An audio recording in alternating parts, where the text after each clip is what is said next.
जय हिंद फ्रेंड्स। तो आज हम पढ़ेंगे धीर सिंह दाबे की शिक्षा विज्ञान की बुक, और इसमें आज हम कंटिन्यू करेंगे पेज नंबर 48 से कंटिन्यू करेंगे। ठीक है, पेज नंबर 48 को पढ़ेंगे, पेज नंबर 49 को पढ़ेंगे और पेज नंबर 50 को पढ़ेंगे। तो फटाफट से इन 3 पेजेस को पढ़ेंगे और 2-3 बार दोहराएंगे और साथ के साथ नोट्स भी बनाएंगे। जैसे कि आप जानते हैं कि अपन एक पेज पढ़ते हैं, एक पेज को 20 मिनट के दरमियान पढ़ते हैं और उसके बाद तो कुछ नोट्स वगैरह बनाते हैं और उसके बाद फिर हम इसको 3 बार दोहराते भी साथ साथ, है ना। तो इस तरीके से फटाफट से शुरू करते हैं। पेज नंबर 48 में क्या गिवन है, फटाफट से इसके कॉन्सेप्ट को समझते हैं। देखो पेज नंबर 48 में हमको दिखाई दे रहा है कि अधिगम अक्षमता के बारे में। देखो अधिगम क्षमताएं क्या होती है, सीखने में जो दिक्कतें आती है उनको अधिगम अक्षमता के नाम से जाना जाता है या फिर अधिगम की कठिनाई के नाम से जाना जाता है। बच्चों को अलग अलग तरीके की दिक्कतें आती है सीखने में। कभी बच्चा सही से बोल नहीं पाता चीज़ों को, है ना। कभी उनको सही दिखाई नहीं देते अक्षर, तारे समय को मूवी इसी पर बेस्ड है। उसके बाद कुछ अधिगम स्थानांतर को प्रयोग करने वाले कारक और अधिगम स्थानांतरण के सिद्धांत वगैरह और अधिगम स्थानांतरण की विशेषता वगैरह। मतलब ये पता चल रहा है कि यहाँ पे तो हमारे अधिगम स्थानांतरण के बारे में बातचीत करी गई, यहाँ पे अधिगम की अक्षमता के बारे में बात की गई। इस पूरे पेज में अपन 2 टॉपिक पढ़ने वाले, अधिगम स्थानांतरण के बारे में, अधिगम अक्षमता के बारे में। अधिगम स्थानांतरण में हम 2-3 टॉपिक पढ़ेंगे छोटे छोटे, जिससे अधिगम स्थानांतरण की अधिगम स्थानांतरण का मतलब क्या होता है, एक जगह सीखी हुई चीज दूसरी जगह अप्लाई हो जाती है, दूसरी जगह काम आती है या नहीं आती है, या फिर कोई प्रभाव नहीं पड़ता, इसी को अधिगम अक्षमता कहते हैं। इसकी विशेषताएं क्या हो सकती है, इसके सिद्धांत कौन कौन से हैं और इसको प्रयोग करने वाले कार्य कौन कौन से, तो ये बेसिक बेसिक बातें देंगे। फटाफट से देख लेते हैं अधिगम स्थानांतरण के सिद्धांत कौन से और अधिगम स्थानांतरण के और अधिगम अक्षमता के प्रकार कितने हैं। देखो अधिगम अक्षमता यहाँ से शुरू कर, लेकिन प्रकार पहले ऊपर ही डिस्कस कर लिया। ठीक है, तो इस तरीके से हम कुछ बेसिक बेसिक चीजें जानेंगे। यहाँ 3 बिंदु इससे और कुछ 1-2 बिंदु इसके बारे में पढ़ेंगे, अधिगम अक्षमता के बारे में। ठीक है, तो फटाफट से देख लेते हैं अधिगम स्थानांतरण के सिद्धांत कौन कौन से। देखो यहाँ पे 7 सिद्धांत बताए, कौन कौन से सिद्धांत है अधिगम स्थानांतरण के। तो थोड़ा सा अपन ट्रिकी तरीके से याद रखेंगे। देखो मानसिक शक्ति के प्रशिक्षण का सिद्धांत और समान तत्वों का सिद्धांत, सामान्यीकरण का सिद्धांत, सामान्य विशिष्ट बुद्धि का सिद्धांत, आदर्श को मूल्यों का सिद्धांत और अवयवादी सिद्धांत और संयोजनवादी सिद्धांत। 7 सिद्धांत। इन सिद्धांतों को याद कैसे रखेंगे, ST SS AAS। तो इसको अपन इस तरीके से याद रखेंगे, थोड़ा सा ट्रिक से याद रखेंगे ताकि चीजें याद हो जाए हमको। तो हमको पता चल रहा है कि सब S बता रखा है और आस बता रखा है, ऐसे आस, है ना। ऐसे बस ऐसे ही तुम हमेशा आशावादी रहो, ऐसे आस रखा करो दिल में, है ना। किसी काम को लेकर कि ये काम हो जाएगा, किसी भी काम को लेकर जो भी आप शुरू करें, तो ऐसे आस रखा करो मन में, है ना। जैसे कि XYZ व्यक्ति रखता है, ऐसे तुम भी दिल में आस रखा करो कि ये काम पूरा हो जाएगा। किसी एक पॉजिटिव स्टेटमेंट है ना, ऐसे आस रखो। तो यहाँ से हम ऐसे कर देंगे और आस समझ लेंगे। देखो ऐसे क्या है, ऐसे क्या है, ऐसे कैसे, टी है लेकिन एस मानेंगे, हाँ ऐसी।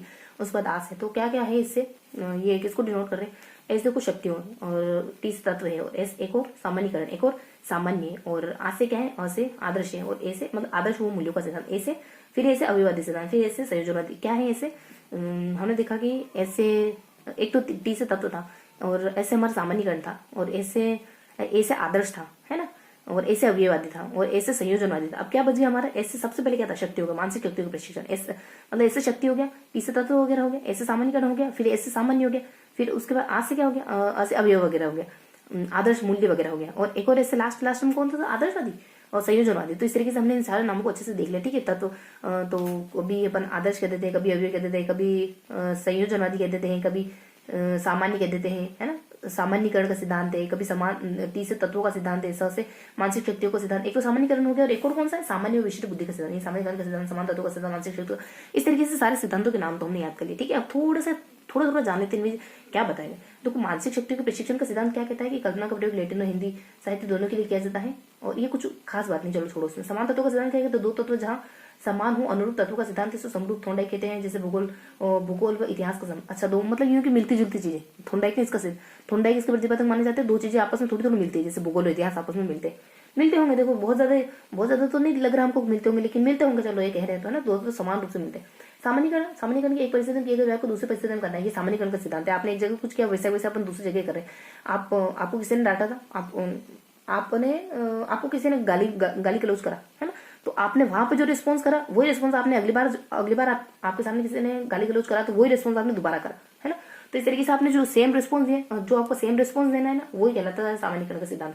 एक जैसी चीज को वापस रिपीट करना, अगर वही परिस्थिति दोबारा कीजिए। तो सामान्य विशिष्ट बुद्धि का सिद्धांत कौन सा था, एक तो सामान्य बुद्धि थी, विशिष्ट सामान्य जनरल बुद्धि समय पाई जाती है, विशिष्ट बुद्धि हम अर्जित करते। ये स्पीयर मैंने दिया, जी बुद्धि का स्थानांतरण होता है, और उसके अनुसार जी बुद्धि का स्थानांतरण होता है और एस का नहीं होता है। जी मतलब जनरल, सभी में पाई जाती है जनरल बुद्धि नहीं होगी जनरल, तो फिर इंसान ही कैसे कहला पाएगा ना, मतलब वो सामान्य काम भी नहीं कर पाएगा फिर तो। ठीक है, अगर उसमें जनरल बुद्धि नहीं। आदर्श मूल्यों का सिद्धांत बागले के द्वारा बगुला सफेद होता है ना, सफेद मतलब आदर्शवादी, है ना, सफेद वैसे ही ठीक ठाक प्रतीक है, आदर्श का प्रतीक है ना।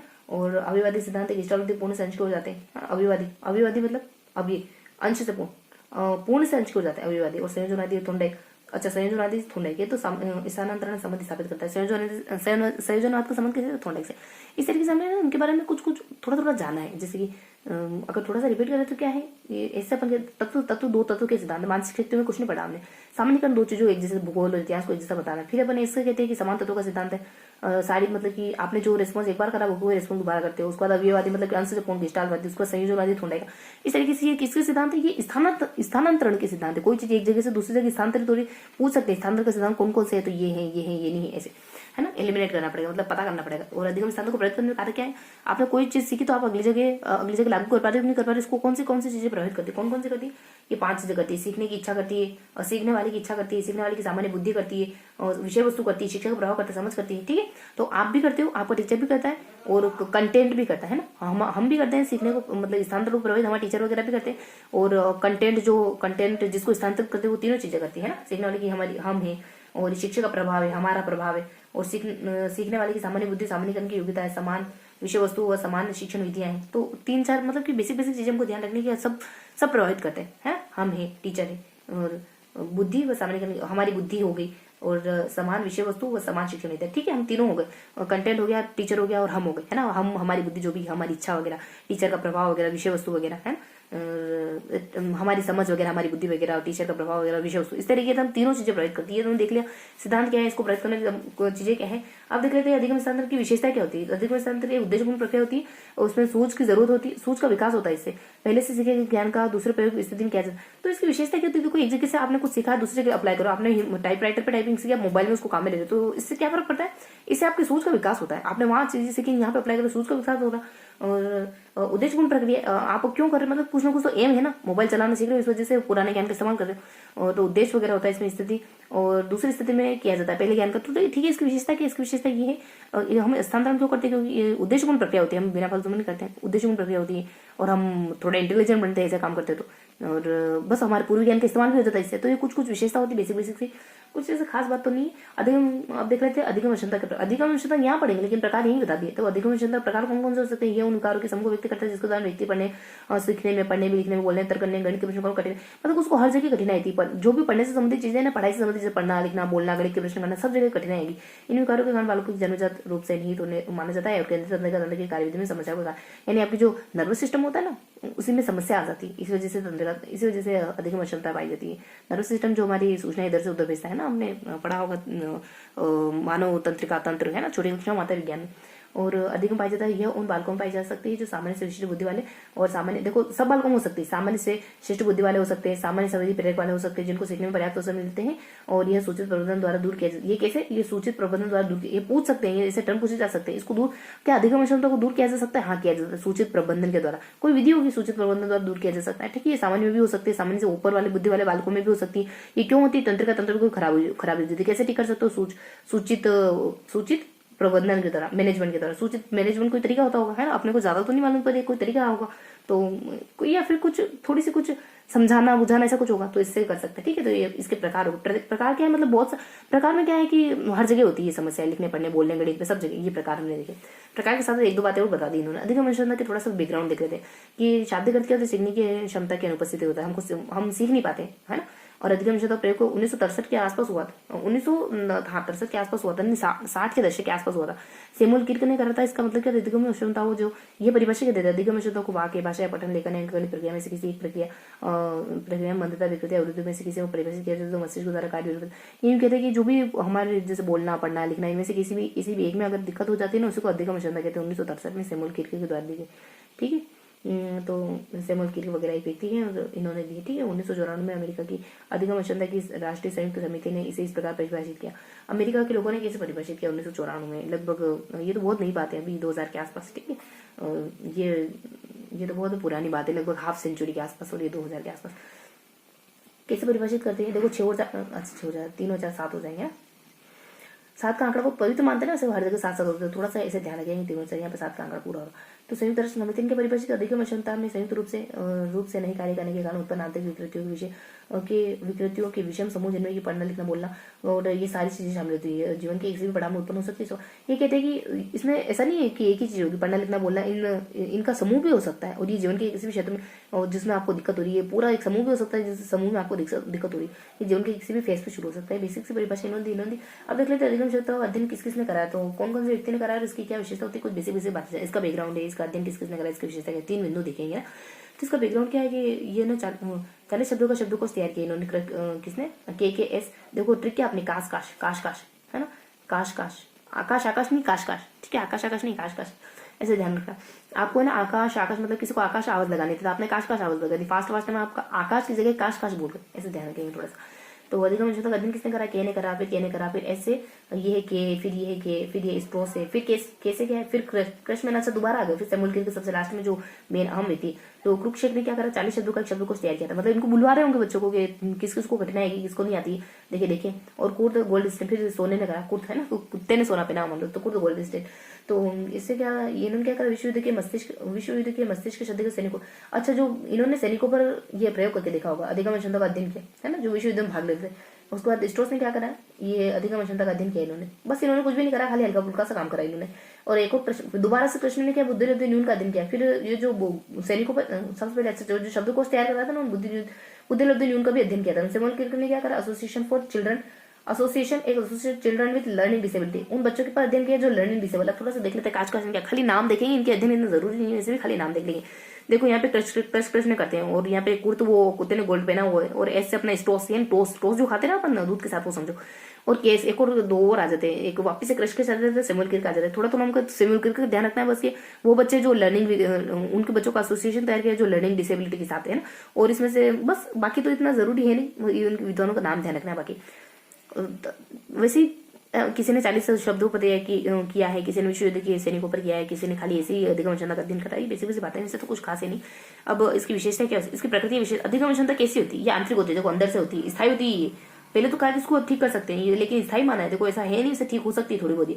विकृतियों का विषम समूह हो सकता है, एक भी हो सकती है, समूह भी हो सकता है, अंदर होती है हमारे जैविक समस्या और मनोवैज्ञानिक समस्या दोनों है ये, है ना। तो ये आंतरिक समस्या भी, ये बाहर की समस्या भी, ये स्थायी समस्या, आंतरिक बाहर की स्थायी समस्या ठीक नहीं होती इतनी जल्दी से। और बाकी वो क्या कहा इन्होंने, ये समूह भी हो सकता है। तो ये बेसिक से विशेषता है, ये ऐसी समस्या जो ठीक नहीं हो सकती, अंदर भी हो सकती है, बाहर भी हो सकती है, ये समूह भी हो सकता है समस्याओं का। तो इस तरीके से हमने इधर भी जान लिया, इधर भी जान लिया, सब कुछ बोल लिया हमने। अब विशिष्ट अंतरण किसको कहते हैं, देखो ये यहाँ पे कुछ कवर हो रहा था तो हमने यहाँ देखा ही नहीं था, ठीक है। पिछले वाले सिस्टम में भी अन्य प्रकार एक लाइन आ रही थी खाली कि अन्य प्रकार क्या हो सकते हैं किसके, अधिगम स्थानांतरण के। एक तो अवशिष्ट अंतरण हो सकता है और एक विशिष्ट हो सकता है। अवशिष्ट विशिष्ट एक ही बात है, खाली लगा दिया, बस इसका नाम भर देखेंगे, इसका अंदर तो कुछ है ही नहीं। जब पूर्व अधिगम व्यक्ति को दूसरे कार्य को अच्छे तरीके से सीखने के अनुकूल बनाता था, वही परिभाषा ही दे दी खाली कि अब आपने पहले कुछ सीखा और वो आपको नए काम में मदद करा, तो इसको अविशिष्ट अंतरण कहेंगे। एक कार्य का सीखना व्यक्ति को अगला कार्य करने में ज्यादा सुविधा, सीखने में ऊर्जा प्रदान करता है, तो इसको अविशिष्ट कहेंगे। मतलब नेगेटिव आ रहा, लेकिन ये बात पॉजिटिव कर रहा है। विशिष्ट अंतरण में पहले सीखे कार्य अकांतरण प्रभाव, बाद में सीखे प्रभाव पड़े उसे विशिष्ट अंतरण होगा, शरीर कठिन बिना प्रभाव का भी बन सकता है। कुछ भी नहीं, खाली दोनों परिभाषा रिपीट कर दी, पर ये भी ध्यान रखेंगे विशिष्ट और अविशिष्ट भी प्रकार होते हैं। तो इस तरीके से हमने एक बार पढ़ लिया, 2-3 बार दोहरा लेते हैं और फिर एक बार थोड़ा सा नोट करेंगे।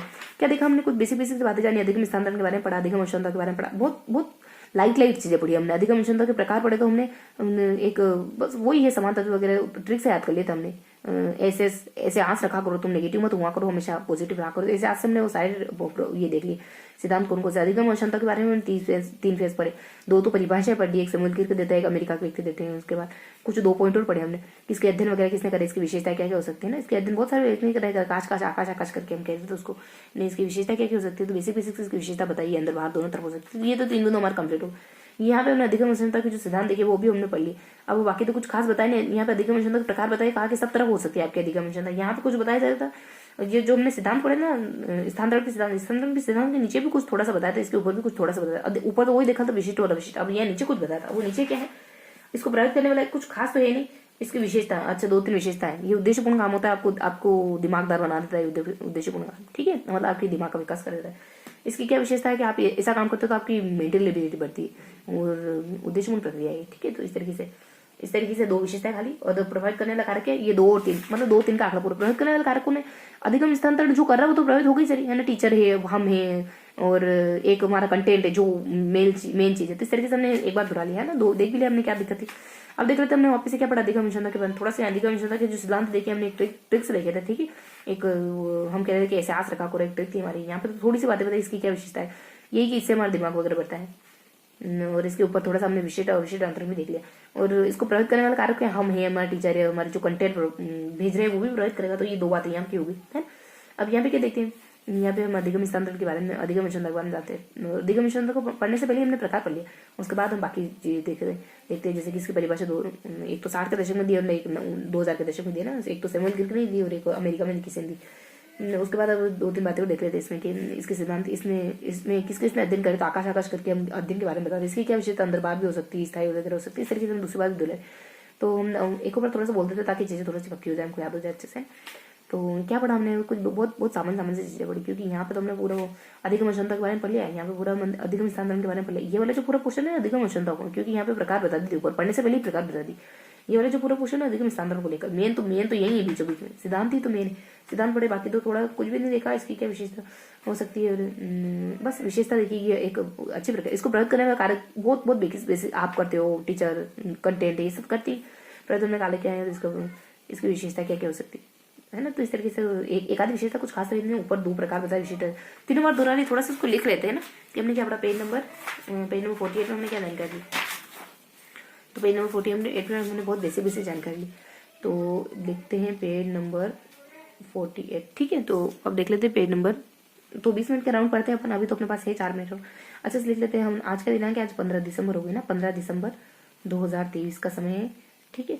अब देख लेते हैं हमने क्या क्या पढ़ा। तो इस पेज में देखो हम पेज वाइज रस के, तो उससे क्या होता है चीजें बेसिक याद बनी रहती कि हमने क्या क्या पढ़ा। तो इस तरीके से हम इस पेज को दो भागों में बांटे ना, तो यहाँ सबसे मेन चीज़ों में यही पढ़ी कि जो अधिगम स्थानांतरण के सिद्धांत पढ़े हमने, है ना। तो यहाँ पे हमने अधिगम स्थानांतरण के सिद्धांत के बारे में देखा। तो सिद्धांतों में हम एक ट्रिक लगा देते हैं, उससे हम याद रखते हैं कि एस एस एस ऐसे क्या रखा करो, आस रखा करो। इससे अपन कह देते हैं ना, ये समूह ये समान तत्व का हो जाता है, मानसिक शक्ति का हो जाता है, ये समान तत्व का होता है, सामान्यकरण का हो जाता है, ये सामान्य विशिष्ट बुद्धि का हो जाता है, ये एक तो अव्यय का हो जाता है, संयोजन का हो जाता है, और आदर्श मूल्यों का हो जाता है ना। इस तरीके से कुछ सिद्धांत पढ़े, ये देख लिए। बाकी ऊपर नीचे तो बहुत सरल सी बातें देखी। वो विशिष्ट और भी प्रकार होते हैं इसके स्थानांतरण के, जैसे विशिष्ट और अविशिष्ट, अविशिष्ट होता है और एक विशिष्ट होता है, ये दोनों बातें जान ली। इसके नीचे भी बहुत बेसिक बहुत सरल सी बातें एग्जाम में बहुत कम पूछी जाएगी इससे, तो इसको प्रभावित करने वाले कारक कौन से, लेकिन थोड़ा सा ध्यान रखेंगे प्रभावित करने वाला कारक कौन से, इसकी विशेष और इसकी विशेषता क्या हो सकती है ना, कि इससे आपके दिमाग वगैरह में मतलब कि आपकी क्षमताएं बढ़ती, ठीक है, क्षमता भी बढ़ेगी आपका, और एक बुद्धि का विकास होगा। एक और कुछ कहा था ना कि आपकी बुद्धि का विकास होगा और उद्देश्यपूर्ण प्रक्रिया है, ठीक। तो इस तरीके से हमने ये मेन तो ये है बीच वाला, और दो बातें ऊपर और दो बातें, एक बातें ऊपर और कुछ दो बातें नीचे देखी हमने। इस तरफ क्या देखा हमने, इस तरफ हम देखते हैं कि अधिगम अक्षमता है, अधिगम अक्षमताओं के बारे में देखा है ना। तो अधिगम अक्षमताओं में हम क्या देखते हैं, तो कुछ बहुत सरल बातें देखिए अधिगम अक्षमता हुआ। तो पहले से प्रकार बता दिए, प्रकार सभी तरीके हो सकते हैं। यहाँ पे हमने 3 बिंदु देखे, जैसे इसके थोड़ा सा सामान्य बैकग्राउंड देखा हमने, तो कुछ सामान्य से जानकारी देखी, मतलब सबसे पहले किसने प्रयोग करा, अमेरिका की परिभाषा, और सैमुअल क्लिक की परिभाषा 64 की है ना सबसे पहले। तो उसके बाद अमेरिका में 1994 63 मतलब है ना, 4 और 7 का आंकड़ा पूरा हो रहा था। तो इस तरीके से हमने 2 परिभाषा देख ली। उसके बाद हमने नीचे थोड़ा सा 2 पॉइंटर देखे, तो बेसिक बातें हो गई अधिगम क्षमता की। उसके बाद अपन देख लेते इसके अध्ययन कौन से अधिगम क्षमता किसने अध्ययन करे। तो यहाँ पे अपन ट्रिक लगाते अधिगम क्षमता वो आकाश कहना था, अपन काश कहते ना। तो के कितनी बार था, 2-3 बार था देखिए, के 3 बार था, काश और फिर तो एक ही बार था, ठीक है। तो मतलब के कह सकते पर, बाकी इसकी विशेषताएं कौन सी होती है अधिगम क्षमता की। तो इस तरीके से हमने 3-4 बातें देखी इस तरफ, ठीक है। विशेषताएं क्या होती है अधिगम क्षमता की, इसकी अधिगम क्षमता की आंतरिक बाह्य हो सकती है, अंदर हो सकती है, जैविक भी हो सकती है और स्थायी होती है। तो ये इस तरीके से हमने पेज नंबर 48 पढ़ा। ये नोट्स में आपको टेलीग्राम चैनल पर प्रोवाइड कर दूंगी ना, ताकि आप रिविजन करो तो इनको देख के अच्छे से रिवाइज कर सको, ठीक है। तो ये था हमारा पेज नंबर 48।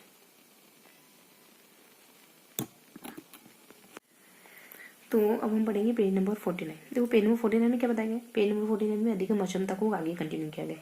तो यहाँ पे ना कौन से अधिगम अक्षमता को क्लियर किया गया। यहाँ पे एक तो पठन यानी पढ़ने में जो दिक्कत आती है उनको क्लियर किया गया, फिर लिखने में जो दिक्कत आती है उनको पहले नंबर पर पठन है, दूसरे नंबर पर लेखन है, और यहाँ पे तीसरे नंबर पर गणितीय अक्षमता के बारे में बताया गया। तो ये 3 टॉपिक यहाँ पे क्लियर करेंगे, पठन, लेखन और गणितीय। तो इन तीनों के बारे में हमको जानकारी लेनी, ठीक है। उससे पहले भी कुछ दिया हुआ है, लेकिन पहले इन तीनों के बारे में पढ़ लेते हैं, फिर अपन देखेंगे ये क्या बात बताएगी, ठीक है। देखो पठन वैकल्य के बारे में क्या बताया गया है, तो यहाँ से लगाकर कुछ यहाँ तक 3-4 बिंदु पठन वैकल्य में, दूसरे में भी 3-1 बिंदु है, 3 से 4 बिंदु, ठीक है। तो उसके बाद गणित में तो कुछ खाली डायग्राम वगैरह दिया, तो 3-4 बिंदु के रूप में हमको कुछ जानकारियां दी गई। तो फटाफट से देख लेते क्या जानकारी पठन वैकल्य के बारे में। पठन वैकल्य या विकृति किसको कहते हैं, ये 3 तरीके की होती है, एक तो डिसलेक्सिया और एक अलेक्सिया और एक हाइपरलेक्सिया, है ना। तो अलेक्सिया, डिसलेक्सिया, हाइपरलेक्सिया, तो इस तरीके से कुछ सेम नाम होते हैं। DAH कौन से होते हैं, DAH यानी दाह संस्कार, जैसे दाह संस्कार नहीं होता वैसे डिसलेक्सिया, अलेक्सिया और हाइपरलेक्सिया इस तरीके से होते हैं। बाकी इनके बारे में थोड़ी जानकारी दे दें। डिसलेक्सिया क्या होता है, बाकी तीनों के बारे में बताइए, डिसलेक्सिया, अलेक्सिया, हाइपरलेक्सिया, अच्छा तीनों को समझाएगा। डिसलेक्सिया के बारे में बताएगा कि रुडोल्फ बर्निन द्वारा सिटेशन सर्वप्रथम खोजा गया ये शब्द, इसे शब्द अंगता कहते थे शुरुआत में। और इसके लक्षण क्या होते हैं, मतलब वर्णमाला अधिगम में कठिनाई आती है। डिसलेक्सिया में होता क्या आखिरकार, वर्णमाला अधिगम में कठिनाई, अक्षरों की ध्वनि नहीं सीख पाते, मतलब बोलने में कठिनाई, देखिए स्वर वर्णों का लोप हो जाता है। और शब्दों को उल्टा पढ़ना, मान को नाम पढ़ना, समान ध्वनियों को पहचान ना पाना, शब्दकोश का अभाव होना, भाषा के अर्थपूर्ण प्रयोग का अभाव होना, स्मरण शक्ति कमजोर होना, हस्त क्वेश्चन निपुणता, पेंसिल पकड़ पाना, बटन नहीं बंद कर पाना। तो इसमें तो कुछ लक्षण बताए गए। इसने सबसे पहले ट्रैक किया इसकी पहचान के परीक्षण, इसको कैसे पहचाने, 2 परीक्षण भी किए, ये मतलब सबसे ठीक ठाक इन्फॉर्मेशन है इसके बारे में। Board state of reading spelling pattern 1973 में एलेना बोर्डन ने करा था। और डिसलेक्सिया अर्ली स्क्रीनिंग परीक्षण व डिसलेक्सिया कुछ स्क्रीनिंग टेस्ट भारत में हुआ था, है ना। तो इस तरीके से हमने कुछ इसके बारे में जानकारी दी। ये board test of reading spelling pattern, है ना। तो बोर्ड टेस्ट है और एक डिसलेक्सिया अर्ली स्क्रीनिंग, तो AB मतलब AB होना चाहिए ना, तो नीचे से शुरू करो, अर्ली स्क्रीनिंग और B बोर्ड टेस्ट, है ना। तो इस तरीके से 2 टेस्ट हुए थे, एक तो अर्ली स्क्रीनिंग हुआ था, बोर्ड टेस्ट हुआ था। और एक रुडोल्फो बर्लिन, देखो B वापस से 1987 में लगभग, है ना, 19वीं दशक शुरू होने वाला था, 19वीं शताब्दी शुरू होने ही वाली थी, है ना, उसकी लगभग किनार पे ही। तो 19वीं शताब्दी के आसपास एक बर्लिन नाम का व्यक्ति था, B ही वापस से बर्लिन नाम का व्यक्ति था, उसने शब्द अंगता कहा था, इसको शब्द अंगता शब्द का प्रयोग करा था। सर्वप्रथम खोजा वैसे शब्द अंगता का, इसको खोज करके शब्द अंगता नाम दिया था। तो इस तरीके से हमने बेसिक बातें देख ली। और इसकी पहचान वगैरह तो बेसिक बातें हैं कि बटन वगैरह बंद करना, पेंसिल वगैरह न पकड़ पाना, और नाम को मान पढ़ना, ये बेसिक इसकी विशेषता हो सकती है, लक्षण वगैरह हो सकते हैं ना। और बोल नहीं पाते हो, स्वर का लोप कर देते हो, मतलब बोलने में जो भी, पढ़ने में, लिखने में, हस्तकौशल में, पढ़ने में, लेखन में, मतलब इस तरीके की बढ़िया से इसके बड़े से इसके लक्षण कुछ आने जैसे बटन वाला है, पेंसिल वाला है, और नाम को मान पढ़ना है, स्वरों को लोप कर देना, इस तरीके से अच्छे उदाहरण इसमें। अब देख लेते हैं अलेक्सिया क्या होता है। पठन अक्षमता, पढ़ने की गति का लोप होना। अलेक्सिया बिल्कुल पढ़ने से संबंधित जुड़ा, एक्यूरेट पढ़ने से संबंधित। अब हाइपरलेक्सिया क्या होता है, श्यामपट्ट पर लिखे शब्द या वाक्यों का अवबोध न हो पाना, और ये बिल्कुल हाइपरलेक्सिया प्रॉपर्ली बोर्ड से जुड़ा हुआ, ब्लैक बोर्ड से जुड़ा, श्यामपट्ट से जुड़ा। तो इस तरीके से हमने तीनों बारे में देख लिया। फटाफट से देखते क्या देखा हम, डिसलेक्सिया है, हाइपरलेक्सिया, अलेक्सिया, हाइपरलेक्सिया। देखो डिसलेक्सिया तो इसमें बहुत सारी बातें, मतलब कि ठीक ठाक इन्फॉर्मेशन थी, AB करके हमने याद करा। एक बर्लिन नाम का एक व्यक्ति था, 19वीं शताब्दी के आसपास, शब्द अंगता कहा था इसको। और उसके बाद 2 परीक्षण भी उसने, अर्ली स्क्रीनिंग जो भारत में हुआ था, एक और B से कुछ board test of reading spelling करके एक टेस्ट हुआ था, है ना। इस तरीके से हमने देखा। इसके लक्षण भी बहुत सारे, जैसे कि कुछ कुशलता वगैरह, हाथ मतलब पेंसिल नहीं पकड़ पाते, बटन नहीं बंद कर पाते, ये कुछ तो हस्तकौशल बताए ना, कुछ अपन नाम को मान पढ़ लेते हैं, स्वरों का लोप कर देते हैं, इस तरीके से कुछ इसके लक्षण होता है। और कुछ अच्छे से लक्षण है कि इसमें, और कुछ स्मरण शक्ति कमजोर होना, भाषा शब्दकोश का अभाव होना, तो बहुत मतलब कि सारे लगभग हर तरीके के लक्षण इसमें आ जाते हैं, है ना। तो इस तरीके से हमने इसके बारे में जाना। और अब नेक्स्ट पढ़ लेते हैं, 1 सेकंड है ना थोड़ा।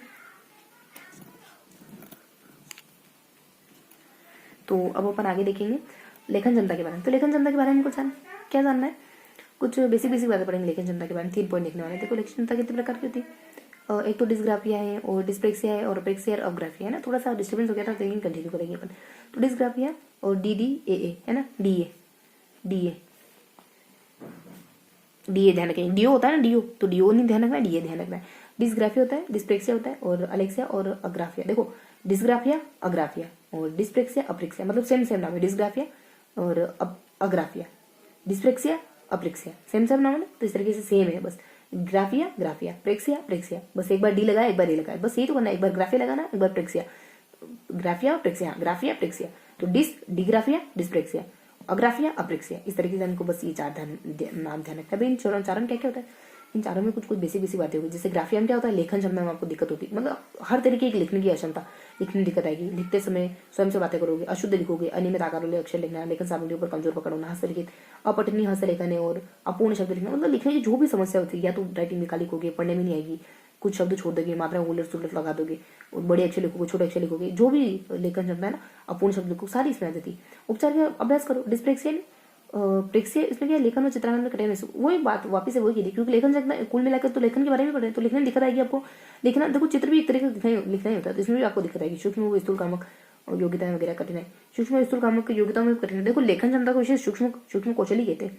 तो सूक्ष्म कौशल में दिक्कत आएगी, आपको लिखने में दिक्कत आएगी, यही बात दोबारा की। अप्रेक्सियम क्या होगा? शारीरिक विकास जिसके कारण व्यक्ति मांसपेशियों के संचालन से संबंधित सूक्ष्म कार्य कौशल जैसे लिखना नहीं कर पाता। वापिस यही कहा शारीरिक। अच्छा, पर इसमें क्या होता है? शारीरिक विकास। वैसे ये जो अधिगम अक्षमता है ये भी शारीरिक विकास, तंत्र में विकारित होता है, लेकिन यहाँ पे फिर जोर दे के कहा कि इसमें आप सूक्ष्म कौशल जैसे लिखना वगैरह नहीं कर पाते, आप में कोई शारीरिक दिक्कत आ जाती है अप्रेक्सियम। और अग्राफी हम भी कह देंगे शारीरिक, मतलब हम भी यहाँ जोड़ लेंगे मांसपेशियों वाला, मांसपेशी शब्द जोड़ लेंगे, इनके शारीरिक विकास जैसे मांसपेशियों में मांसपेशियों के संचालन से संबंधित है ना। कोई शारीरिक विकार होता है जिसके कारण आप लिख नहीं पाते, वह हाथ आंखों से संबंध नहीं स्थापित कर पाता, तंत्रिका संबंधित विकार भी हो सकता है। वैसे सभी यही होता है, अधिगम अक्षमता का मतलब भी तंत्रिका होता है, तंत्र में आने वाले विकार होता है। अब अग्राफी क्या होता है? इसमें बालक द्वितीय भाषा के प्रति अक्षमता प्रदर्शित करता है, द्वितीय भाषा के प्रति। अच्छा, इसमें अप्रेक्सियम में लेखन वगैरह नहीं है, मतलब दूसरी भाषा बोल, ये तो कहा नहीं है लिखने में बोलने में, लेकिन यूँ कहा कि दूसरी भाषा समझ में नहीं आती। अब देख लेते इसमें क्या क्या बताए। डिस्ग्राफी क्या होता है? देखो डिस्ग्राफी लिखने में संबंधित सारी दिक्कतें आती है। डिस्प्रेक्सिया क्या होता है? वैसे लिखने की संबंधित दिक्कत होती है, सूक्ष्म कौशल वगैरह नहीं कर पाते तो लिखने में दिक्कत होती है। अप्रेक्सिया क्या होता है? लाइन से बताया था, लाइन से पढ़ेंगे, पर अप्रेक्सिया में वैसे यही है, लिखने में दिक्कत होती है, पर यहाँ पे जोर देके कहा गया कि आपकी शारीरिक अक्षमता के कारण लिखने में दिक्कत होती है। और अप्रेक्सिया कहते हैं कि आपको दूसरी भाषा समझने में दिक्कत होती है। इन सब में क्या बताया गया? सब में लेखन क्षमता, खाली यहाँ पे भाषा बताया गया है। और यहाँ पे थोड़ा सा कह दिया कि शारीरिक विकार के कारण आपको लेखन क्षमता में दिक्कत होती है। ठीक है, सब में लेखन क्षमता, लेकिन यहाँ पे लेखन क्षमता नहीं, यहाँ पे भाषा वगैरह। ठीक है, सब में लेखन क्षमता और यहाँ पे भाषा, दूसरी भाषा सीखने में दिक्कत होती है। तो ये हमने लेखन क्षमता के बारे में जान लिया। अब देख रहे थे गणितीय अक्षमता के बारे में। देखो यहाँ पे क्या जानना गणितीय अक्षमता के बारे में? गणितीय अक्षमता तीन तरीके की हो सकती है, एक तो लेक्सिकल है, ग्राफिकल है और वर्बल है। तो इसको lexical, graphical, verbal, LGV love है ना, LV है ना, जी हाँ हो गए हैं मुझको तो प्यार सोचना। ठीक है, तो इस तरीके से ध्यान रखेंगे जी। ठीक है, तो यहाँ पे L और V ध्यान रखेंगे और लव ध्यान रखेंगे लास्ट में, है ना। तो क्या बताएगा इसमें? तो लेक्सिकल वगैरह है और वह से वर्बल वगैरह है। लेक्सिकल, ठीक है, ये लेक्सिकल का मतलब क्या होता है? कुछ होता होगा, चलो लेक्सिकल का मतलब तो लेक्सिकल है। और वर्बल यानी तो बोलने से संबंधित कठिनाई होगी। ग्राफिकल यानी कुछ चित्र बनाने में कठिनाई। लेक्सिकल में गणितीय संकेत, अच्छा संकेत मतलब होता होगा कुछ चिन्ह, इसका मतलब ना सिंबल वगैरह होता होगा लेक्सिकल का मतलब। तो इसलिए सिंबल और लेक्सिकल थोड़ा सा कहीं ना कहीं दूर एक जैसा साउंड कर रहा है, मतलब बहुत दूर, बिल्कुल प्रॉपर तो नहीं, लेकिन थोड़ा सा एक जैसा साउंड पर ध्यान रखेंगे कि लेक्सिकल है और वर्बल है, सिंबल है। तो लेक्सिकल वगैरह हो गया, और ये अपने लास्ट वाला एक तो ग्राफिकल होता है और एक वर्बल होता है ना। तो इस तरीके से गणितीय तीन तरह की समस्या होती है। बस इतना जाना, हम कह लेते हैं बाद में देख लेंगे क्या है प्रमुख विकृति, कितने प्रकार की दृष्टि। तो हमने पढ़ लिया कि वो पठन वाली होती है, लेखन वाली होती है और गणित वाली होती है। एक और कौन सी होती है वो पीछे पढ़ेंगे, मौखिक विकृति वाली होती है। अब देख लेते हैं हमने इसमें क्या क्या देखा। तो उसमें बहुत सामान्य जानकारी देखी, इसको दोहरा लेते हमने क्या पढ़ा। कुछ नहीं देखा हमने कि लिखने में हमको पढ़ने में कठिनाई होती है, हमको लिखने में कठिनाई, हमको गणित में कठिनाई होती है। पढ़ने में कठिनाई होती है वो तीन तरीके की होती है, लिखने में कठिनाई 4 तरीके की होती है, गणित में कठिनाई होती है वो 3 तरीके की होती है। तो 3 के बीच में 4 आ रहा। ठीक है, तो जो पढ़ने की कठिनाई होती है वो 3 तरीके की होती है ना। हमने दास संस्कार की ट्रिक ध्यान रखी थी ना। जो पहली वाली थी सबसे बढ़िया थी, उसमें 2-3 बातें बताई गई। प्रयोग कब हुआ, ये उस व्यक्ति का नाम भी बताया था जिसने सबसे पहले शब्द का प्रयोग करा, इसके लक्षण वगैरह भी बताए थे। और एक इसके लास्ट में कुछ बताया था ना कि ये इसमें, हाँ इसको चेक कैसे करोगे, है ना, इसके प्रशिक्षण वगैरह तो अच्छे से है। इसको सबसे पहले किस व्यक्ति ने प्रयोग करा, इसके प्रशिक्षण, इसको चेक कैसे कर सकते हैं, इसके क्या क्या लक्षण होते हैं, बढ़िया सी बातें बताई गई थी। तीसरे पॉइंट में क्या होता है? तीसरे पॉइंट में कुछ नहीं, खाली ये कहा कि इस तरीके की होती है और इनका मतलब यही होता है। तो जो हमारी लिखने वाली थी ना उसमें सब यही कहा कि लिखने में दिक्कत होगी, है ना, जिसमें डी और ए करना, खाली डिस्प्रेक्सिया और अप्रेक्सिया और डिस्ग्राफिया और ग्राफिया। तो इस तरीके से खाली इतना सा करना है और सब में यही बताएगा कि सब में लिखने में कठिनाई। कुछ खाली जो लास्ट का था ना, लास्ट में हमारा अप्रेक्सिया आया था। अप्रेक्सिया में ये कहा कि आपको ना दूसरी भाषा समझ में नहीं आती, ये कहा। अब लिखने में समझ में नहीं आती, बोलने में ये नहीं बताया। अब देख ले तो गणित वाले, देखो गणित में हम लव कहते थे, लेक्सिकल है, वी से हमारा वर्बल है, बीच में हमारा जी हाँ। तो ग्राफिकल है, जैसे ग्राफ है मतलब चित्र है, बोलना लिखना, ग्राफ मतलब लिखना, तो बोलना लिखना पीछे से करो, बोलना है लिखना है। और यहाँ पे लेक्सिकल है। तो इस तरीके से हमने कुछ देखा है, बस ये देख लिया। और ऊपर हमने यही बताया कि ये 4 तरीके का होता है, 3 तो हमने यही पढ़ लिया, देख मौखिक होता है। तो इस तरीके से हमने दोहरा लिया। अब देखिए कुछ रहा तो कुछ भी नहीं, है ना। तो इस तरीके से हमने सब कुछ दोहरा लिया। कुछ मिस रहा क्या? कुछ तो कुछ नहीं रहा। और ग्राफिया ही, अच्छा ये नाम अप्रेक्सिया नहीं है, लास्ट में ग्राफिया आ रहा। ठीक है, ग्राफिया से शुरुआत हुई, ग्राफिया से एंड हुआ। बस तो ये हमारा ध्यान, ये हमने फर्स्ट बार दोहरा लिया। अब इसको दोहरा लेते वापस से कि हमने क्या क्या देखा। तो हमने ना 3 तरीके की अक्षमताओं के बारे में इसमें पढ़ा। हमको 3 बार दोहराना है इसको, है ना। 3 बार दोहरा लेंगे, उसके बाद थोड़ा नोट्स बना लेंगे। तो हमने क्या क्या देखा, एक बार तो दोहरा लिया। अब देखना हमको कि 3 तरीके की अक्षमता देखिए। हमने हमको पढ़ने में दिक्कत आ रही है, हमको लिखने में दिक्कत आ रही है, हमको गणित में दिक्कत आ रही है। पढ़ने में दिक्कत आ रही है तो आप दास संस्कार कह दोगे, DAH कह दोगे। और लिखने में दिक्कत आ रही तो आप DA कह दोगे ना, डी ए ट्रिक है, जैसे सरल सरल से ग्राफिया और प्रेक्सिया, ग्राफिया प्रेक्सिया लगाना खाली। और लास्ट में अगर गणित में दिक्कत आ रही तो लव कर लो गणित से। तो इस तरीके से हमने देखा। अब ये जो नाम हम ट्रिक में बताया ना, इनके प्रॉपर नाम है और इनके बारे में कुछ कुछ जानकारी भी पहले वाले पठन के बारे में देखे तो दाह संस्कार से हमने क्या क्या ध्यान रखना है उसमें। एक तो बर्लिन ने कुछ 19वीं शताब्दी शुरू हो रही थी अपने 1886 के आसपास शुरू कर इस शब्द अंगता शब्द का प्रयोग करा था। बाकी इसमें प्रयोग भी होते हैं, जैसे बोर्ड करके एक प्रयोग था, ए भी था ना एक अर्ली स्क्रीन करके। अर्ली स्क्रीन तो भारत में हुआ, बोर्ड वाला प्रयोग तो बताया नहीं कब हुआ, लेकिन बोर्ड वाला प्रयोग भी होता था। तो इस तरीके से दो टेस्ट होते हैं जिससे इसको नाप सकते हैं। इसके लक्षण क्या होते हैं, जो पहले वाला है वो पठन में जो दिक्कत होती है उसके लक्षण क्या होते हैं। पठन में दिक्कत का सबसे पहला है ना दाह संस्कार वाला डी, यानी डी से क्या था अपने डिस्प्रेक्सिया।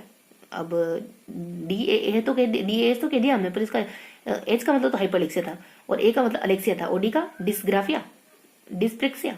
चलो डी से अपन चलो डी से अपन डेस्ट रखेंगे, कुछ डेस्ट नाम था। अब इसके लक्षण बहुत सारे होते हैं, जैसे पेन पेंसिल आपको पकड़ में नहीं आ रही, आपको शब्द वगैरह बोलने में दिक्कत हो रही, आपको भाषा में दिक्कत हो रही। एक तो क्वेश्चन वगैरह कहे थे और एक यूं भी कहा था कि हाँ नाम को मान पढ़ना। इस तरीके से हमने जो पहला वाला था ना उसके बारे में अच्छी खासी इन्फॉर्मेशन थी जो बता दी हमने। तो बाकी हाइपरलेक्सिया में बोर्ड पे नहीं देख पाते हो, और ए में अलेक्सिया में क्या होता है, बीच वाले में हाइपरलेक्सिया और अलेक्सिया। अलेक्सिया में तो क्या होता है कि हम पढ़ नहीं पाते हैं, पढ़ने की है ना तो बस पढ़ नहीं पाते हैं, इतना ही था। और हाइपरलेक्सिया में बोर्ड पे लिखे हुए शब्द नहीं पढ़ पाते, ऐसा कुछ था, है ना। बीच वाले में हमने ये खाली पढ़ नहीं पाते। अब दो देख लेते हैं लिखने में कौन सी दिक्कत होती है। तो डिस्ग्राफिया, अग्राफिया, डिस्प्रेक्सिया और अप्रेक्सिया। डिस्ग्राफिया इनमें क्या होता है, इन सब में भाषा में आपको ना लिखने में दिक्कत होती है सब में, खाली जो लास्ट वाला है ना अप्रेक्सिया। अप्रेक्सिया में भले आपको खाली दूसरी भाषा समझ में नहीं आती, ठीक है, बाकी सब में पढ़ने में दिक्कत होती है, पढ़ने को लिखने में दिक्कत होती है। लिखना मतलब सूक्ष्म क्वेश्चन में दिक्कत होती है आपको। सूक्ष्म और स्थूल क्वेश्चन दोनों में जो और थर्ड नंबर वाला है उसमें थोड़ा सा यूँ भी कहा कि सूक्ष्म के साथ साथ आप स्थूल भी जोड़ो, स्थूल क्वेश्चन में दिक्कत होगी, छोटे और बड़े दोनों प्रकार क्वेश्चन। तो इस तरीके से हमने देख लिया, है ना। इन चारों नामों के बारे में पढ़िए। चारों नाम कहते हैं कि आपको लिखने में दिक्कत होगी, कल लास्ट टाइम कहते हैं दूसरी भाषा समझने में दिक्कत होगी। आ जाता है गणित पे। गणित पे कुछ नहीं, खाली लव है, खाली नाम बताया, बाकी कुछ कहा ही नहीं। अब उनका क्या क्या मीन्स है लव का मतलब। तो वी से अपन कहते थे वर्बल, और ए से अपन कहते थे ग्राफिकल, और आगे वाले कहते थे प्रेक्सिकल। हमने कहा था प्रतिकूल दोनों एक ही लेक्सिकल। तो इस तरीके से हमने देखा, दो बार दोहरा लें। और ये 4 तरीके होते हैं, ऊपर से 4 तरीके हम देखे, वो पढ़ना है, लिखना है, गणित और मौखिक वगैरह। तो इस तरीके से हमने पूरा पेज पढ़ लिया। लास्ट पर दोहराते हैं और थोड़ा सा नोट्स भी बना लेंगे। क्या देखा हमने, हमने 3 तरीके की अक्षमता पढ़ी। एक पढ़ने की अक्षमता, लिखने की अक्षमता, गणित की अक्षमता। पढ़ने की अक्षमता को हम 3 भागों में बांट सकते हैं, लिखने की अक्षमता को 4 भागों में बांट सकते हैं, गणित की अक्षमता वापस से 3 भागों में बांट सकते हैं। उन 3 भागों के नाम क्या है, इन 4 भागों के नाम क्या है, इन 3 भागों के नाम क्या है। इन 3 भागों के नाम हम दाह संस्कार से याद रखते हैं। डी को डैश कर रख देते हैं, ए से अलेक्सिया कर देते हैं, और ऐसे पर हाइपरलेक्सिया कर देते हैं। अब इनमें होता क्या क्या है, तो सबसे ज्यादा तो डी में ही होता है। इसके परीक्षण भी बताया हमने, इसके लक्षण भी बताया हमने, इसको सबसे पहले प्रयोग किसने करा वो भी बताया हमने। दूसरे में तो कुछ नहीं कहा, खाली यूं देश का मतलब ना। और लास्ट वाले ने कहा बोर्ड पे दिक्कत होती है आपको देखने वगैरह, बोर्ड पे जो लिखा हुआ है उसको समझने में दिक्कत होती है, वो उसको पढ़ने में अवबोध करने मतलब समझने में दिक्कत होती है। उसके बाद लिखने वाले में ज्यादा कुछ नहीं कहा हमने। डीए का तो डीए का मतलब क्या होता है, डिस्ग्राफिया, अग्राफिया, डिस्लेक्सिया, अप्रेक्सिया। सब में आपको लिखने में कौशल होगी और लिखने में दिक्कत होगी। लिखना मतलब सूक्ष्म कौशल में आपको दिक्कत होगी। खाली लास्ट में बोले कहा कि आपको दूसरे भाषा समझने में दिक्कत होगी। अब या गणित में पढ़ लेते तो लव कहते थे, खाली नाम ही बताया, इनमें क्या होता है ये तो बताया नहीं हमको। और थोड़ा सा उसके बाद नोट्स बना लेंगे और बस हो गया हमारा ये वाला पेज। तो खाली गणित में खाली नाम ही बताया, जो नाम हमारे लव हमने लव ट्रिक के थ्रू याद रखे। बताया इनकी वर्क का मतलब वर्बल हो जाता है, और बाकी ग्राफिकल हो जाता है। जी का मतलब बीच में जी था ना अपने, इस वजह से। उसके बाद एल का मतलब लेक्सिकल हो जाता है। तो इस तरीके से हमने देखा। अब ऊपर का ऊपर क्या था कि इसके प्रकार कौन कौन से होते हैं यही बताया था ऊपर। अब फटाफट से नोट डाउन करते हमने क्या देखा। बहुत छोटा सा सेशन, मतलब बहुत थोड़ी सी जानकारी इसमें। पेज नंबर 49 में क्या पढ़ा हमने, तो पेज नंबर 49 में हमने 4 तरीके देखे ना। ये हमारा एक अगर पेज मानो तो इसी यहाँ तो बीच में बताया गया, 2 पार्ट तो करे ही नहीं इसमें। तो यहाँ पे अपन सबसे पहले लेखन पठन अक्षमता के बारे में देखते हैं। पठन अक्षमता, ठीक है। तो यहाँ पर अपन दाह संस्कार से ध्यान रखते हैं, DAH। तो जिसमें अपन दाह के बारे में डिटेल से पढ़ते हैं कि एक व्यक्ति था यहाँ पे जिसका नाम है बर्लिन है ना। तो बर्लिन नाम का एक व्यक्ति था, बर्लिन नाम का एक व्यक्ति था 1883 में। उसने क्या करा कि सबसे पहले शब्द अंगता शब्द का प्रयोग, शब्द अंगता इस्तेमाल किया, इस शब्द अंगता का प्रयोग किया सबसे पहले। बाकी बर्लिन के बारे में बस इतना ही देखा था के बारे में तो। और मतलब डी के बारे में डिस्लेक्सिया जो भी अपने डी से अपन डेश करें ना, इसका मतलब क्या वो भी प्रॉपर नहीं मालूम अपने। बाकी इसके लक्षण भी बहुत सारे होते हैं, जैसे पेन पेंसिल नहीं पकड़ पाना, जैसे ये क्वेश्चन है ना, जैसे नाम का मान पढ़ना, जैसे स्वरों को भूल जाना, है ना, भाषा बोलने में दिक्कत आना, ये सारे इसके लक्षण बताए थे। और भी हो सकते थोड़े थोड़े, लेकिन ये प्रमुख हमने कहा था कि प्रमुख ध्यान रखेंगे।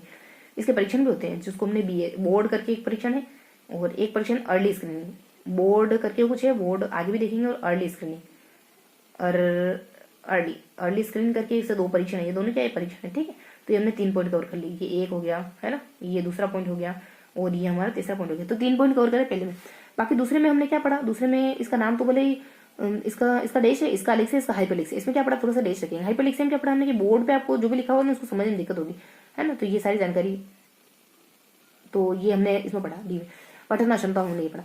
पठन अक्षमता के बाद हमने दूसरे तरीके की अक्षमता पढ़ी। दूसरे तरीके की अक्षमता क्या, लेखन अक्षमता। लेखन अक्षमता ज्यादा कुछ नहीं देखा, खाली 4 प्रकार देखे, 4 प्रकार का कुछ नहीं देखना था। तो वो 4 प्रकार क्या होते थे हमारे, डीए से हमने याद रखा था। ट्रिक थी हमारी डीए। कौन सी ट्रिक थी, डीए। तो मतलब कि डिसलेक्सिया नाम क्या है, डिसग्राफिया है ना। तो यहाँ आ जाएगा डिसग्राफिया, सॉरी ग्राफिया, और यहाँ पे आ जाएगा अग्राफिया, अग्राफिया। बाकी यहाँ बीच में आ जाएगा डिस्प्रेक्सिया, सेम टू सेम है ना, डिस्प्रेक्सिया, और यहाँ पे अप्रेक्सिया, अप्रेक्सिया, ठीक है। ये सब मैंने थोड़ा थोड़ा शॉर्ट में लिखा है। बस इनके बारे में क्या होता है वो थोड़ा थोड़ा सा इनके बारे में बताया गया है। देखो यहाँ पे सब में आपको लिखने में दिक्कत होगी, सब में लिखने में दिक्कत होगी, खाली यहाँ पे आपको दूसरी भाषा में दिक्कत होगी, ठीक है। यहाँ पे दूसरी भाषा में दिक्कत होगी। बाकी पढ़ने सूक्ष्म वगैरह कौशल है, बाकी स्थूल कोशक है, उन सब में भी दिक्कत होगी। ये मतलब सब में लेखन क्षमता में दिक्कत होगी। किसमें, सब में लिखने में दिक्कत होगी आपको, लेखन क्षमता में दिक्कत होगी, यहाँ पे भी लेखन क्षमता दिक्कत होगी। ये हमने लेखन के बारे में जान लिया। बाकी हम गणित के बारे में देख लेते हैं। देखो गणित के बारे में ज्यादा कुछ नहीं, बस थोड़ा सा है, बस फिनिश करते हैं अपन। तो देखो गणित में हमने क्या देखा, गणित में कुछ खाली प्रकार देखे। तो हम लघु वाली ट्रिक से इन सारे प्रकारों को ध्यान रखते हैं, गणित की क्षमताओं को। ट्रिक है हमारी एल वी, और बीच में अपन जी कर देते हैं। देखो वी का मतलब होता है हमारा वर्बल, है ना, जी का मतलब होता है हमारे ग्राफिकल, और एल का मतलब लेक्सिकल। बस तीनों को प्रकार देखें, ये सारी समस्या होती है गणित में। बाकी हम सबसे ऊपर ऊपर यहाँ पे एक क्लासिफिकेशन करा होता है जिसमें अक्षमता का प्रकार बताया गया। तो अक्षमता 4 प्रकार की होती है। कौन कौन सी, पहली तो पठन वाली हो जाती, फिर दूसरी लेखन वाली हो जाती, फिर गणितीय वाली हो जाती, फिर बताता है मौखिक वाली होती है। तो इस तरीके से हमने सारी बातें देखी। अब यहाँ पे हमारे कुछ 2 चीजें मिस रही। एक तो यहाँ पे मिस रहा है और इसका नाम मिस रहा है। यहाँ पे भी हम क्वेश्चन मार्क लगाते हैं, और यहाँ पे भी हम क्वेश्चन मार्क लगाते हैं। अभी हम क्वेश्चन मार्क को देख लेते हैं, फिर देख लेते हैं अपन, फिर अपन नेक्स्ट पेज पढ़ेंगे, ठीक। क्वेश्चन मार्क में हम देखेंगे कि अच्छा डिसलेक्सिया है, लेग यानी पाँव, जैसे कि अलेक्सिया। अच्छा नाम तो एक ही, खाली डिस लगा दिया, ए लगा दिया और हाइपर लगा दिया, नाम एक ही यहाँ पे सब में, है ना। तो यहाँ पे डिसलेक्सिया है, कहाँ थे अपन, ये हाँ डिसलेक्सिया, अलेक्सिया और हाइपरलेक्सिया नाम एक ही। और यहाँ पे इसमें होता क्या है, यहाँ पे जो बीच वाला है ना अलेक्सिया, इसमें होता है क्या, हमने क्वेश्चन मार्क लगाया, इसमें क्या होता है, पठन क्षमता, पढ़ने की शक्ति का लोप हो जाना और सीखना कुछ नहीं बताएगा। यही कहा कि जो हम पढ़ रहे हैं ना वो बच्चा नहीं कर पाता है, मतलब जो विकार पढ़ रहे हैं वही है कि पठन क्षमता में दिक्कत होती, पढ़ने में दिक्कत होती, बस इतना दिखा हमने। बाकी मेरे को कुछ और दिख रहा था, हाँ ये एक लाइन हमने ना थोड़ी सी मिस रखी, पढ़ लेते इसको, कि पूर्ण उपचार संभव नहीं, लेकिन निम्नतम स्तर वो उचित शिक्षण अधिगम द्वारा लाया जा सकता है। निम्नतम स्तर पर उचित शिक्षण अधिगम द्वारा लाया जा सकता है, ठीक है। तो कुल मिला के इसका पूर्ण उपचार संभव नहीं। जो पहला ना ये बहुत क्लिष्ट है। और इनके पूरा नाम क्या है, बोर्ड टेस्ट। अच्छा बोर्ड टेस्ट, बोर्ड परीक्षा नहीं, बोर्ड टेस्ट ऑफ किसका, रीडिंग का, बोर्ड टेस्ट ऑफ रीडिंग, है ना। बोर्ड परीक्षा नहीं हो रही, बोर्ड टेस्ट हो रहा है रीडिंग का। और अर्ली स्क्रीनिंग परीक्षण, ठीक है। बोर्ड टेस्ट ऑफ किस, ध्यान रखिए, बोर्ड टेस्ट ऑफ किसका, रीडिंग का। और अर्ली स्क्रीनिंग किसकी हो रही है, अर्ली स्क्रीनिंग परीक्षण हो रहा है। तो board test of reading, early screening परीक्षण, ये दोनों परीक्षण के नाम ध्यान रखेंगे, ठीक है। तो इस तरीके से हमने पेज नंबर 49 को अच्छे से पढ़ लिया, ओके ठीक है बच्चों। तो अब हम पेज नंबर 50 पर लेते हैं। देखो पेज नंबर 50 में क्या देखना है, पेज नंबर 50 में ना हमको मौखिक संचार के बारे में देखना है। हमने 3 तो उधर पढ़ ली, यहाँ पे मौखिक के बारे में देख लेंगे, और उसके बाद छोटे छोटे और भी विकार होते हैं, अन्य विकृतियां, उनके बारे में देख लेंगे। खाली नाम देखना उनके, तो ये सारे देखो हमने पहले भी पढ़ा था, इस वजह से थोड़ा टिक रखा है, सारे नाम देख लेंगे। उसके बाद अधिगम के पठार वगैरह, थोड़ा सा अधिगम वक्र के बारे में देख लेंगे, ठीक है। नया टॉपिक शुरू हो जाएगा फिर अपने। तो इस तरीके से हमारे यहाँ पे खत्म हो जाएगा। मौखिक के साथ हमारी कुछ अन्य बातें आ जाएगी, उसके बाद पठार वगैरह और थोड़ा सा अधिगम वक्र वगैरह है ना। तो वक्र और पठार को पढ़ने के साथ ये पेज नंबर 50 हमारा पूरी तरीके से फिनिश हो जाएगा। अब देख लेते हैं अपन, देख लेते हैं इसमें क्या बताया गया। देखो मौखिक संचार में क्या होता है, एक तो अफेजिया होता है, एक डिस्फेजिया होता है। खाली ए और डे लगाना, मतलब कि जो हमारे पहले हम लिखित में पढ़ा था ठीक वही डी ए, ठीक है। हम ऐसे लिखते हैं डी ए और डी, है ना। तो इसी तरीके से अफेजिया डिफेजिया, तो ये हमने देख लिया। अब देख लेते हैं और भी बहुत सारे थे। इनमें क्या होता है कि अफेजिया में तो मौखिक भाषा को ग्रहण करने में कठिनाई, मतलब आप ग्रहण नहीं कर पाते, आपको समझ में नहीं आता है ना, कोई बोलता है तो आपको समझ नहीं आता है। और डिस्फेजिया में वह क्षमता जिसमें बेसिक बालक विचार के अभिव्यक्ति के समय कठिन, यहाँ बोल नहीं पाते। अफेजिया आप समझ नहीं पा रहे हो जो कोई बोल रहा है, और डिफेजिया आप खुद नहीं बोल पा रहे, ठीक है। यहाँ समझना और यहाँ बताना। या फिर दूसरों को समझाना, यहाँ समझना और समझाना। अब देख लेते हैं और भी बहुत सारे विषय थे, हमने इसको ट्रिक से याद करा था, दाग धोना एक ट्रिक थी अपनी, इससे हमने याद करा था इसको पहले। देखो इसमें क्या क्या चीज़ आती है, डिस ऑर्थोग्राफी मतलब अर्थ, ऑर्थोग्राफी का मतलब तो इसे वर्तनी लिखना ही होता है, तो वर्तनी समझ विकार होता है। और ऑडिटरी मतलब ऑडियो नहीं सुनना तो सुनने समझ विकार, ऑडिट नहीं श्रवण, देखो नाम से पता चल जाएगा। तो विजुअल यानी देखना तो दृश्य समझ, सेंसरी यानी कि सेंसर हमारे सेंसर जो भी होती है, इंद्रिय समन्वय क्षमता है ना, इंद्रियों से जुड़ी बातें। ऑर्गेनाइजेशन यानी संगठन है, तो संगठन जो बिल्कुल एग्जिस्ट है ना उनको याद करने की ज़्यादा जरूरत है नहीं, नाम से पता चल जाएगा। और ऑटिज्म यानी कि खुद में खोए रहना, आत्मविमोह और स्वपरायण, ये आत्मविमोह स्वपरायण की बात है। मानसिक रोग जिसका लक्षण जन्म से 3 वर्ष तक नजर आते हैं, सामाजिक संपर्क कमजोर होता है, ये 3 साल तक रहता है ऑटिज्म। कुछ ऑटिज्म में कितने शब्द पूरे तो 3 ही, ट और म, ये 3 शब्द पूरे, तो 3 साल तक रहते, ध्यान रखिए। और परिचित न हो पाना, विश्व ऑटिज्म 2 अप्रैल को, 2 और 3, और अधूरे शब्द चलो ठीक 2 है, 2 और 3 ध्यान रखना, 2 अप्रैल को इसको ऑटिज्म दिवस मनाया जाता है। और ये स्नायु तंत्र विकार है, मतलब आपकी जो तंत्रिका तंत्र होते हैं उसमें कोई दिक्कत आ जाती है आपकी, और आप मतलब सामाजिक संपर्क नहीं करते, अकेले रहते हो, ठीक है। तो ये 2-3 बातें, इसके 2-3 बातें ध्यान रखेंगे। मैं तो स्नायु तंत्र विकार 2 अप्रैल को, और एक और 3 क्या देखा था हमने कि 3 क्या था, 3 अच्छा 3 साल तक है ना, 3 साल 2 अप्रैल इससे। अब देख लेते हैं कि अब यहाँ देख लेते हैं कुछ डिस्थीमिया क्या होता है, एक अवसर जो भावना में मिलती है। डिस्थीमिया थाम लो, मेरा हाथ थामना, ये भावनात्मक इमोशनल बात है ना, कि एक बार मेरा हाथ थाम लिया तो कभी मतलब जीवन भर थामे रखना, तो ये थोड़ी इमोशनल बातें हैं, तो भावनात्मक थामना थी, भावनात्मक विकृति। और कुछ डिसमेमोग्राफी, देखो मेमोरी स्मृति, मेमो से पता चलता है स्मृति है। और मोनेप्लेसिया, मोने का मतलब एक होता है, तो एक हाथ पाँव में प्रभावित हो जाता है इसे। हेमिप्लेसिया हेमियन दोनों होता है, दोनों हाथ पाँव प्रभावित, और क्वाड्री मतलब 4 होता है, तो मतलब कि दोनों हाथ पर प्रभावित होते हैं। और एक्विटेशन का मतलब क्या होता है, एक्विटेशन का मतलब होता है अंग विच्छेद, टेंशन। मान लो एक्सीडेंट में किसी का अंग विच्छेद हो गया, मान लो एक्सीडेंट के दौरान में अंग विच्छेद हो गया कुछ है ना, तो उसको टेंशन हो रही कि मैं एग्जाम में पेपर कैसे लिखूंगा, लेकिन हिम्मत और साहस हो तो कुछ भी किया जा सकता है ना। एक बच्ची है बढ़िया, क्या नाम है उनका, कुछ अच्छा सा नाम है, हाथ से शूटिंग नहीं कर पाती है तो वो पाँव से तीरंदाजी का काम करती है, बढ़िया सा है। अगर आपको कोई बढ़िया सा नाम है उसका, अगर आपको नाम ध्यान हो तो बताना, नाम तो मेरे को एकदम प्रॉपर ध्यान नहीं है, लेकिन एक बार देखा था फोटो वगैरह इसके बारे में, ठीक है, इनके बारे में। तो अब देखो यहाँ ये आ जाता है मोनो, एक हाथ और एक पाँव प्रभावित होता है, इसमें हेमिंग दोनों होता है, क्वाड्रल में दोनों हाथ प्रभावित होता है। एक्विटेशन टेंशन में तो अंग विच्छेद वगैरह हो जाता है, टेंशन ध्यान रखना हम लोग का। और एपी देखो, एपी ने बंदर ही होता है, मतलब है तो जानवर में, तो मेरी का दौरा, एपी ने बंदर होता है, एपिलेप्सी लंगूर होता है, तो मरी का दौरा। और ग्लूकोमा यानी ग्लूकोज, उच्च दाब से रेटिना का क्षतिग्रस्त होना। ग्लूकोज आप है ना टीवी देखते देखते मतलब किसी ग्लूकोज पिलाए थे अपने छोटे बच्चे को, तो आपका ध्यान मान लो पढ़ने में था, तो आपने इसे किताब की तरफ देखे, तो इसे लो पियो ऐसे करके अपने आप ना मुंह की जगह आपने थोड़ा ऊपर तक पहुंचा दिया उस ग्लास को, तो थोड़ा ऐसा इमेज करो है ना, तो जो फनी जितना फनी होगा ना उतना ज्यादा अच्छे से चीजें याद रहेगी। मतलब ऐसा क्रिएट करो कोई सीन जो बहुत ज्यादा यूनिक हो, बहुत ज्यादा कॉमन चीजें याद नहीं रहती, तो ऐसे क्रिएट करना कि कोई माँ मान लो आईएएस की तैयारी कर रही है, उसको अपने बच्चे को केयर भी देनी है, तो बीमार वगैरह और ग्लूकोज पिला दे, तो मतलब कि ग्लास ऊपर नीचे सरक रहा है, उसका पता ही नहीं उसको कि कहाँ पिला दी मैं, ठीक है, मुंह कहाँ है बच्चे का, आँख का है, नाक का है, उसको ध्यान नहीं बिल्कुल। तो इस तरीके से देखेंगे ना, पढ़ने में ध्यान है पूरा। तो ग्लूकोमा तो आँख से संबंधित है ना, आँख का क्षतिग्रस्त होना। उसके बाद लोकोमोटर तो अपन जानते हैं मोटर निगामों की है। और कुछ डिसमेंशिया नहीं, चिंतन स्मृति निर्णय शक्ति कमजोर होना। मेंशन, अरे मैं मेंशन में एक देना था, मैं भूल गया, तुमने मुझे मेंशन किया तो मुझे मेंशन में एक देना था तुमको, मैं भूल गया, क्योंकि मैं मेमोरी थोड़ी है ना अभी वीक हो गई थोड़ी मेमोरी। तो हाइपोटोनिया यानी क्या होता है, बेबी सिंड्रोम भी कहा जाता है इसको। हाइपर छोटे बच्चे को तो बहुत हाइपर हो जाते हैं छोटी छोटी बातों पर, लेकिन बड़े जैसे जैसे बड़े होते हैं फिर हाइपर उनका कम हो जाता है। हाइपोटोनिया तो बेबी सिंड्रोम होता है, इसमें ग्रस्त बालक मस्तिष्क के संकेत को मांसपेशियों द्वारा ठीक से अनुकरण नहीं होता है ना। जो ऐसे ग्रस्त बालक होता है मांसपेशियों द्वारा ठीक से मस्तिष्क के संकेत को मांसपेशियों द्वारा ठीक से अनुकरण नहीं होता है, ऐसे बालक ढील ढील बैठा है।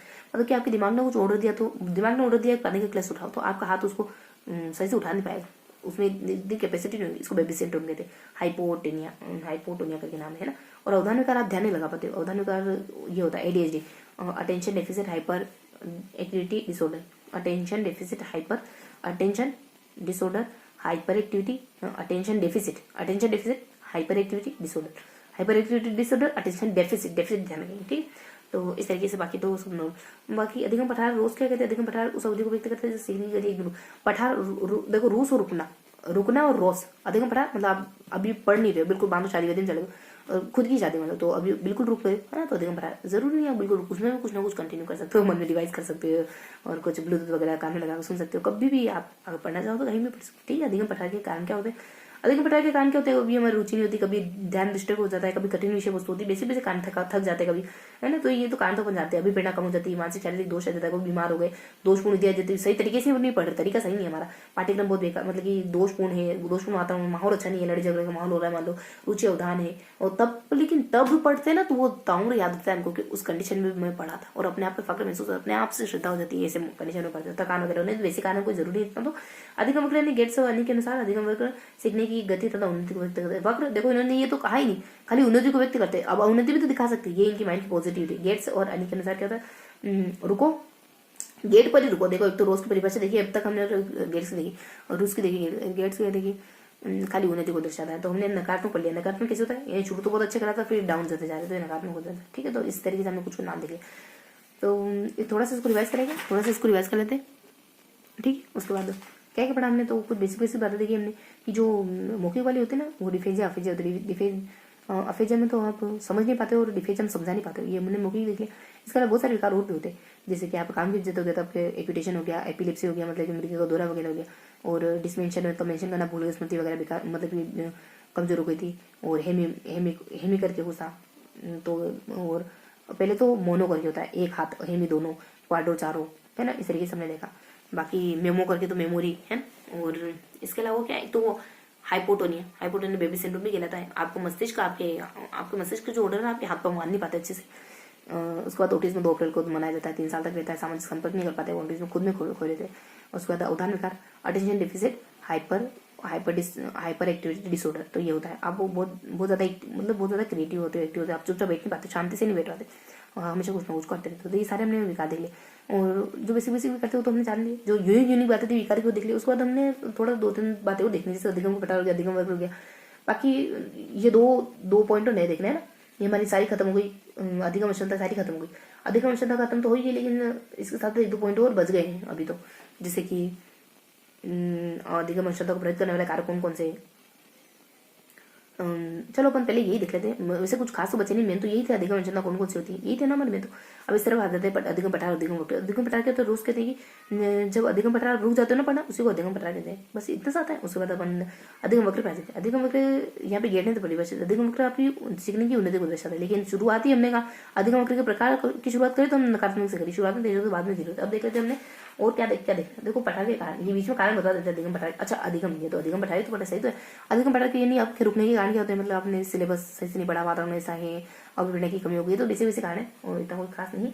और देख लेते थामिया, तो इमोशनल, हमने देखो स्मृति मेमो वाला बोल दिया, मोने हेमी क्वाड्रो, टेंशन वाला बोल दिया, एफ वाला बोल दिया, ग्लूकोज वाला बोलना था अपने को, और डिस मेंशन करना है ना, तो इस तरीके से हमको मेंशन करना है, ग्लूकोज पिलाना है, मेंशन करना भूल गई, ग्लूकोज सही से नहीं पिला रही है वो, और डिस में थाम, मान लो शादी भी दूसरी तरफ हो गई, थामना हाथ मतलब किसी और का हाथ थामना था, किसी और का हाथ थाम लिया, तो इस तरीके से हमको सब दूसरी जगह हो रहा है, ऐसा करके हमको याद रखना है। और एपिलेप्सी मिर्गी का दौरा, इसी वजह से ये सब सुन के और हमको किसी को मिर्गी का दौरा आ गया, ठीक है, तो इस तरीके से ध्यान रखेंगे।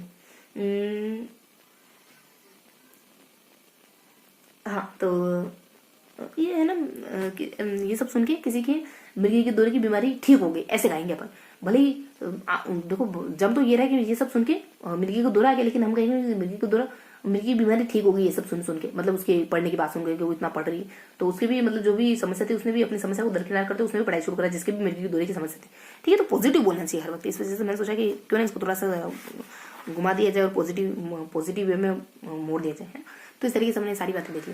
अब थोड़ा सा इसको 1-2 बार रिवर्स कर लेते, उसके बाद लिख लेंगे। ठीक है, तो हमने क्या देखा, हमने कुछ बेसिक बातें जानी, बहुत आसान बात देखी। एक तरफ अपन अधिगम वक्र के बारे में, अधिगम पठार के बारे में देख लेते हैं, और जो भी बची कुछ बातें हैं उसके बारे में देख लेते हैं। थोड़ा सा अपन ये हमारा जो मौखिक होता है ना देख लेते हैं। मौखिक में 2 होता है, एक तो अफेजिया और डिफेजिया। अफेजिया मतलब कि आपको समझ नहीं पा रहे, अफेजिया और डिफेजिया मतलब समझा नहीं पा रहे, बाकी बहुत सारे चीजें हो रही थी हमारी, ग्लूकोमा, आँख में पिला दी, और मेंशन करना है ना, और मिर्गी का दौरा, एपिलेप्सी वगैरह है ना, और एक और कुछ बात थी हमारी, तो एक और कुछ बात बताई जाती है इसी, और थामना है ना, तो थीमिया है, भावनात्मक वगैरह। बाकी तो हार्ड्रो क्वाड्रो है, वही एक मोनो हार्ड्रो मोनो है, और 2 को क्या कहते हैं, और हार्ड्रो है, क्वाट्रा है। 2 को कुछ कहते हैं मोनो, एक तो मोनो एक को कहते हैं, और 2 को हेमो कहते हैं शायद, हेमो करके, और क्वाड्रा वगैरह 4 को कहते हैं। इस तरीके से हमने कुछ कुछ बेसिक बेसिक बातें देखी। और सबसे महत्वपूर्ण तो यहाँ ऑटिज्म और ADHD, अन्य विकृतियों में, बस ये अन्य विकृति खत्म है, अन्य विकृतियों के कारण बस अन्य विकृति खत्म हो जाती है। उसके बाद मेन यहाँ पे अधिगम वक्र पठार आ जाते हैं। देखो अधिगम पठार मतलब आप रुक जाते हो। कारण क्या हो सकते हैं, मतलब आपको मन नहीं लग रहा है, वातावरण ऐसा है, कोई कठिन विधि चुन ली, कोई हो सकता है कि वो जो पढ़ो वो थोड़ा सा बहुत ज़्यादा सरल ना हो, है ना, ये सारे कारण। अब देख लेते हैं कि अधिगम पठार क्या होता है, अधिगम वक्र क्या होता है। देखो अधिगम वक्र तो एक व्यक्ति हमारे गेट्स वो तो कहते हैं अधिगम वक्र आपकी उन्नति को दिखा रहा है। तो सबसे पहले ही प्रकार में देखा कि नकारात्मक ये जो नीचे से ऊपर की ओर जाता है, ठीक है, एक बार 2 बार दोहराया। अब देख लेते हैं लास्ट बार हमने क्या बताया, हमने मौखिक के बारे में बताया जिसमें ऑफिस जाता है, डिफेक्ट जाता है, बहुत सारे मौखिक विकार भी आ जाते हैं। ग्लूकोज माँ आँख में पिलाते हैं तो ग्लूकोमा जो आँख के लिए आता है। और एक हमारे भावनात्मक हाथ किसी और को थमा दिया है, मेंशन करना भी बाकी है, मतलब, है ना। तो डिसथीमिया कुछ मेंशन करके एक आता है जिसमें अपन कहते थे कि स्मृति से संबंधित विकार होता है।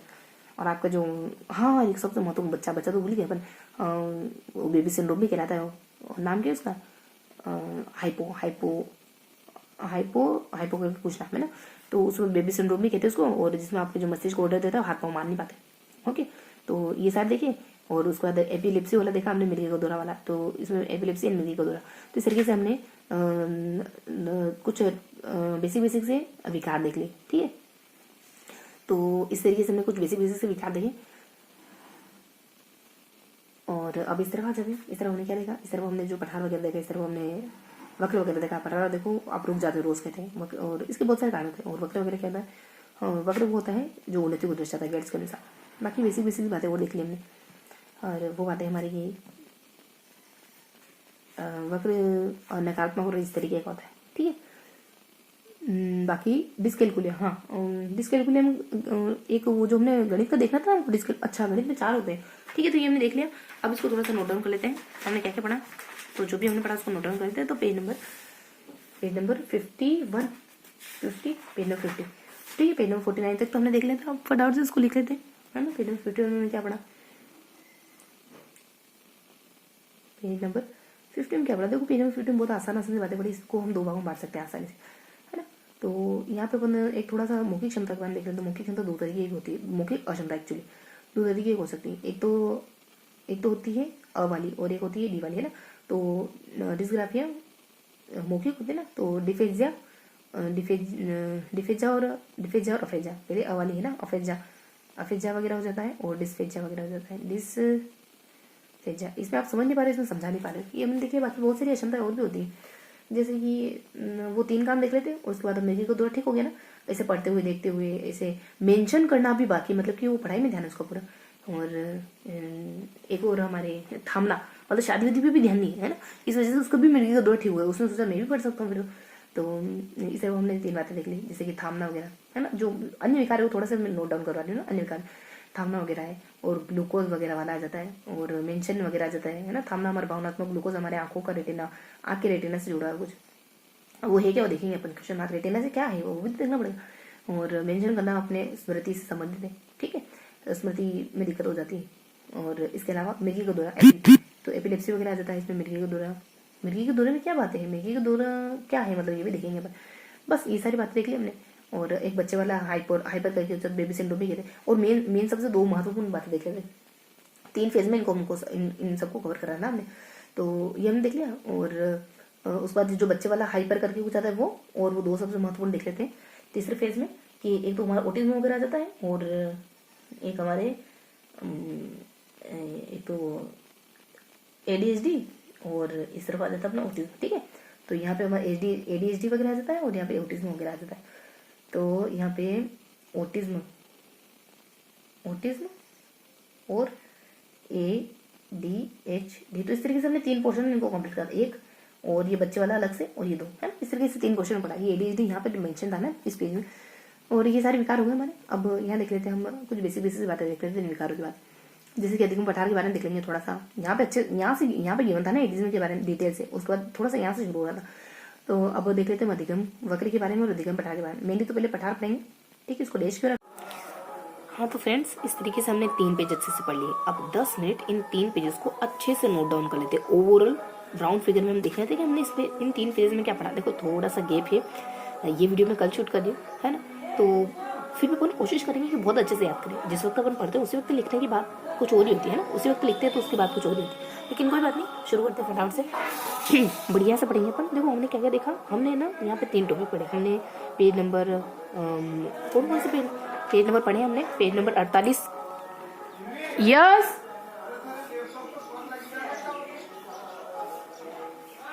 आई am making video, Vishal laptop. Okay, then थोड़ा सा डिस्टर्बेंस क्रिएट हो गया था। शुरू करते हैं अपन। तो कहाँ से शुरू करेंगे अपन? देखो थोड़ा सा बीच में, चलो ठीक है।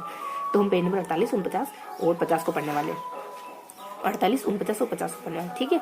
तो देख लेते हैं कि हमने इन 3 पेजेस में कौन कौन से टॉपिक पढ़े हैं। तो पेज नंबर 48, 49 और 50, इन 3 पेजेस में हमने क्या क्या देखा। इसको 3 पार्ट में डिवाइड करेंगे, ठीक है। बहुत ज़्यादा लंबा नहीं होगा, बस 10 मिनट के राउंड पढ़े। तो फटाफट से लिख लेते हैं हमने क्या क्या देखा। देखो हमने ना लास्ट में तो हमने कुछ अधिगम के स्थानांतरण के बारे में अच्छे से पढ़ा था, ठीक है। तो हमने अधिगम स्थानांतरण के बारे में पढ़ा, स्थानांतरण के बारे में। और इससे पहले हमने क्या देखा था? चलो अधिगम स्थानांतरण को कंप्लीट करते हैं। अधिगम स्थानांतरण हमने कुछ परिभाषाएं देखी, वो सारी हमारी क से शुरू हो रही थी। कोआ था, एक तो हमें कर वगैरह था, और 2 कोर परिभाषा अपने कोल था, फिर अपने पीटरसन था, फिर ब्लेयर था। इस तरीके की हमने 6 परिभाषा देखी थी, ठीक है। और इसके अलावा हमने और क्या क्या जाना? 6 परिभाषा देखी हमने इसकी। फिर हमने इसके प्रकारों को देखा कि जो अधिगम स्थानांतरण होता है वो बेसिकली 3 तरीके का होता है। 3 प्रकार देख लिए हमने, सकारात्मक होता है, नकारात्मक होता है और शून्य अंतरण होता है। सकारात्मक को हमने और इंटरनल डिवाइड में बांट दिया। इसके 3 प्रकार देखिए, उसमें से भी हमने और पार्ट कर दिए थे। जैसे सकारात्मक को हम अलग अलग भागों में बांट सकते हैं। जैसे कि अपने सबसे पहला हो जाता है पार्श्व है, और फिर वो 2 एक जैसे थे हमारे, अनुक्रम है, अनुलंब है। उसके बाद नीचे वाला हमारा संस्तर था, है ना, दोनों को मिला करके, जिसमें तीनों ऊपर वाले तीनों शामिल होते हैं। फिर लास्ट में द्विपार्श्विक था, जो एक हाथ से कुछ सीखते हो दूसरे हाथ में अप्लाई कर दे, दूसरे हाथ से करना शुरू कर देते हो। तो इस तरीके से हमने कुल मिलाकर के 5-6 प्रकार देखे सकारात्मक में। नकारात्मक में कुछ प्रकार थे ही नहीं, ऋणात्मक में कुछ प्रकार थे ही नहीं। अब प्रकार के बाद एक और अलग टाइप से हमने प्रकार देखा था, वो था शुल्क के अनुसार। शुल्क के अनुसार अधिगम स्थानांतरण 4 तरीके का होता है। एक तो उच्च, निम्न और निकट दूर। इनमें कुछ बताया गया था आखिरकार होता क्या उच्च, निम्न और निकट दूर। उच्च देखो, निकट दूर तो होता है कि जैसे आपने कुछ सीखा टाइपिंग वगैरह मोबाइल में, मान लो आपने टाइपराइटर में टाइपिंग करना सीखा, मोबाइल में टाइपराइटर को स्थानांतरित कर दिया, बहुत निकट का संबंध होता है। दूर में हमको पता ही नहीं चलता कि स्थानांतरण हुआ भी कि नहीं हुआ। और निम्न और उच्च में क्या होता है? निम्न में हमें ना अचेतन रूप से स्थानांतरित कर देते और उच्च में चेतन रूप से स्थानांतरित करते। इस तरीके से हमने हल्का हल्का से जाना था। तो ये हमारा अधिगम का स्थानांतरण का टॉपिक खत्म हो गया था। इस तरीके से हमने अधिगम स्थानांतरण को पूरे कंप्लीट कर लिया था। उसके बाद मुझे ध्यान आता, देखो ये लास्ट पेज तो नहीं था, लेकिन मेरे को पेज ध्यान था। उसके बाद हमने देखा था कि लास्ट पेज हमारा ना ये था कुछ, अरे अधिगम स्थानांतरण कहाँ देखा हमने? तो कल वो पढ़ा ना, ये तो हमने पहले वाला सेशन का रिवाइज कर लिया। चलो कोई बात नहीं। तो हमने 3 पेजेस अच्छे से पढ़े। इसमें है ना लास्ट क्लास में हमने लास्ट पेज में देखो ये देखा हमने कि वो योग्यताएं वगैरह, है ना, अधिगम अक्षमता है। और इससे पहले भी हमने अधिगम अक्षमताएं पढ़ी, पीछे अधिगम अक्षमता देखा, आगे भी अधिगम अक्षमता देखा हमने। और यहाँ सबसे चलो यहाँ 2 पेज हमने अक्षमता वाले पढ़े ना, अधिगम अक्षमता वाले। लास्ट पेज में हमने अक्षमताओं के प्रकार पढ़े, अक्षमता के प्रकार। इस तरीके से देखा था ना हमने। अक्षमता के प्रकार हमने 3 करे थे, ठीक है। तो हमने 3 तरीके की अक्षमताओं के बारे में यहाँ पे पढ़ा था। कौन कौन सी अक्षमता थी वो? एक तो अपने गणित की थी, और लिखने की, बोलने की, पढ़ने की थी एक तो, है ना। एक लिखने की थी, एक गणित की थी, ठीक है। इस तरीके से हमने पढ़ा। अब इनमें हमने डिटेल भी पढ़ी थी। इसमें ना अच्छी से डिटेल बताई गई थी। इसमें 3 बिंदु बताए गए थे, फर्स्ट, सेकेंड एंड थर्ड। इन तीनों बिंदु में अच्छी जानकारी थी, मतलब इसके परीक्षण वगैरह, इसका सबसे पहले प्रयोग किसने किया, इसके लक्षण क्या है, तो बस इतनी सी जानकारी थी। अब लिखने में क्या था?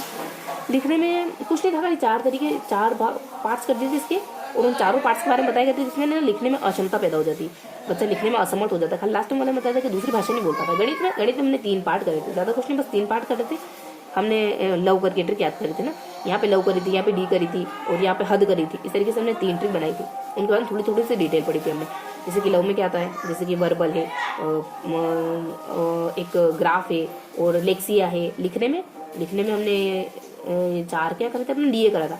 तो डिसग्राफिया और अग्राफिया, और डिसलेक्सिया, अलेक्सिया, इस तरीके से करा। और पढ़ने में हमने हद एक ट्रिक बनाई थी, जिसको अपन हाइपरलेक्सिया और डी से डिसलेक्सिया और ए से अलेक्सिया, इस तरीके से हमने याद करा था ना। इनमें कुछ बेसिक बातें बताई कि ज़्यादा कुछ नहीं था। एक होता है बोर्ड पे, इनमें मतलब बताया भी गया था, समझाया गया था कि होता क्या है।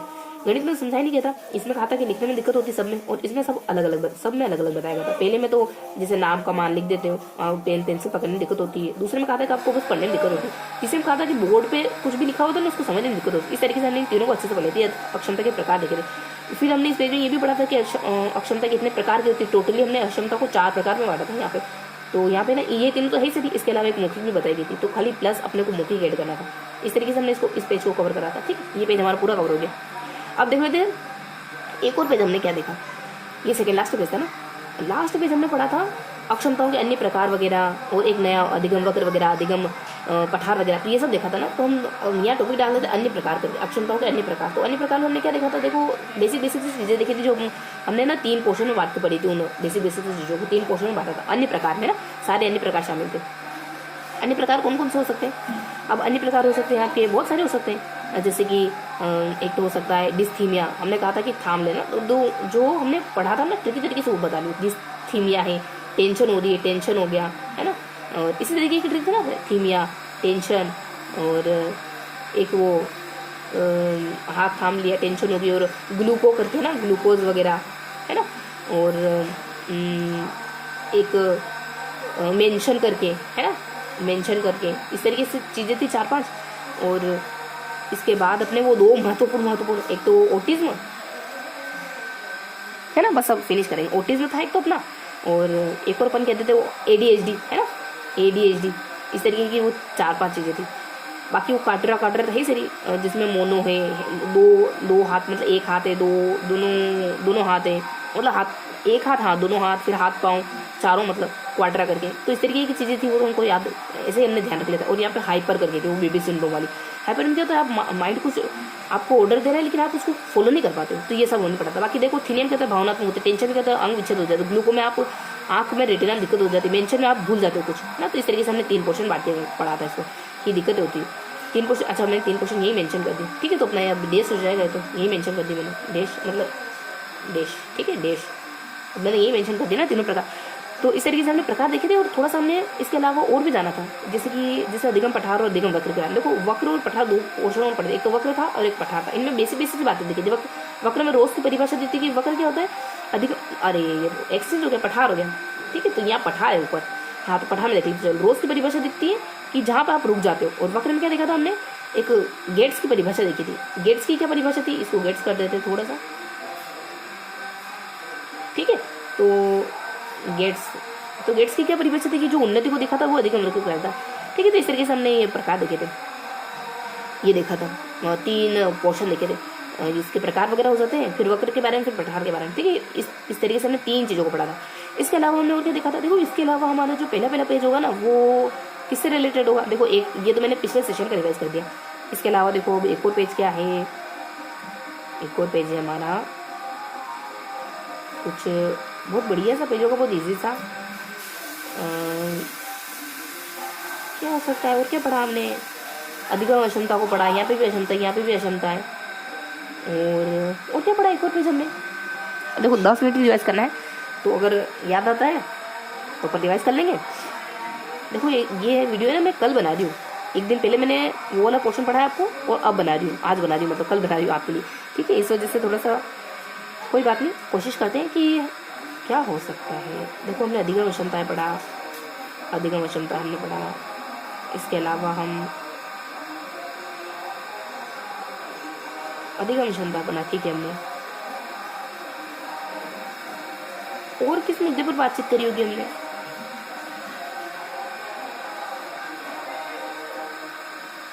कुछ ना कुछ तो पढ़ा होगा, चलो ठीक है। तो ये था हमारा आज का पूरा सेशन। अब मिलते हैं face to face on the chalk board, okay.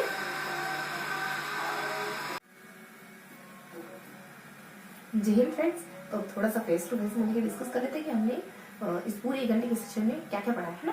देखो मैंने कहा है कि ये थोड़ा सा एक दिन बाद बना दी है वीडियो, तो हो सकता है कि फर्स्ट पेज अपन रिवाइज ना करें, है तो 2 पेज रिवाइज कर लेते हैं, बाकी 2 पेज। तो फर्स्ट पेज थोड़ा सा ना आउट ऑफ माइंड हो गया, ठीक। तो फटाफट से शुरू करते हैं कि ये क्या, अगर थोड़ा सा टॉपिक भी ध्यान हो जाए ना, तो देखो मैंने प्रॉमिस किया है कि मैं आप के साथ ध्यान करूँगी, इस वजह से अपने आप से किया है, और सोचा है कि जो भी याद करूंगी सिर्फ आपके साथ याद करूंगी, क्योंकि अगर मैं आपको याद करा रही हूँ, अगर मुझे प्रॉपर याद नहीं है इसका मतलब मैं आपको कैसे याद करूंगी, है ना। तो मेरा मानना ये है कि अगर मैं प्रॉपर्ली याद कर रही हूँ, मुझे प्रॉपर्ली याद हो जाता है मेरे एक बार पढ़ने के दौरान, तो इसका मतलब आप भी इसे याद कर लोगे, ठीक।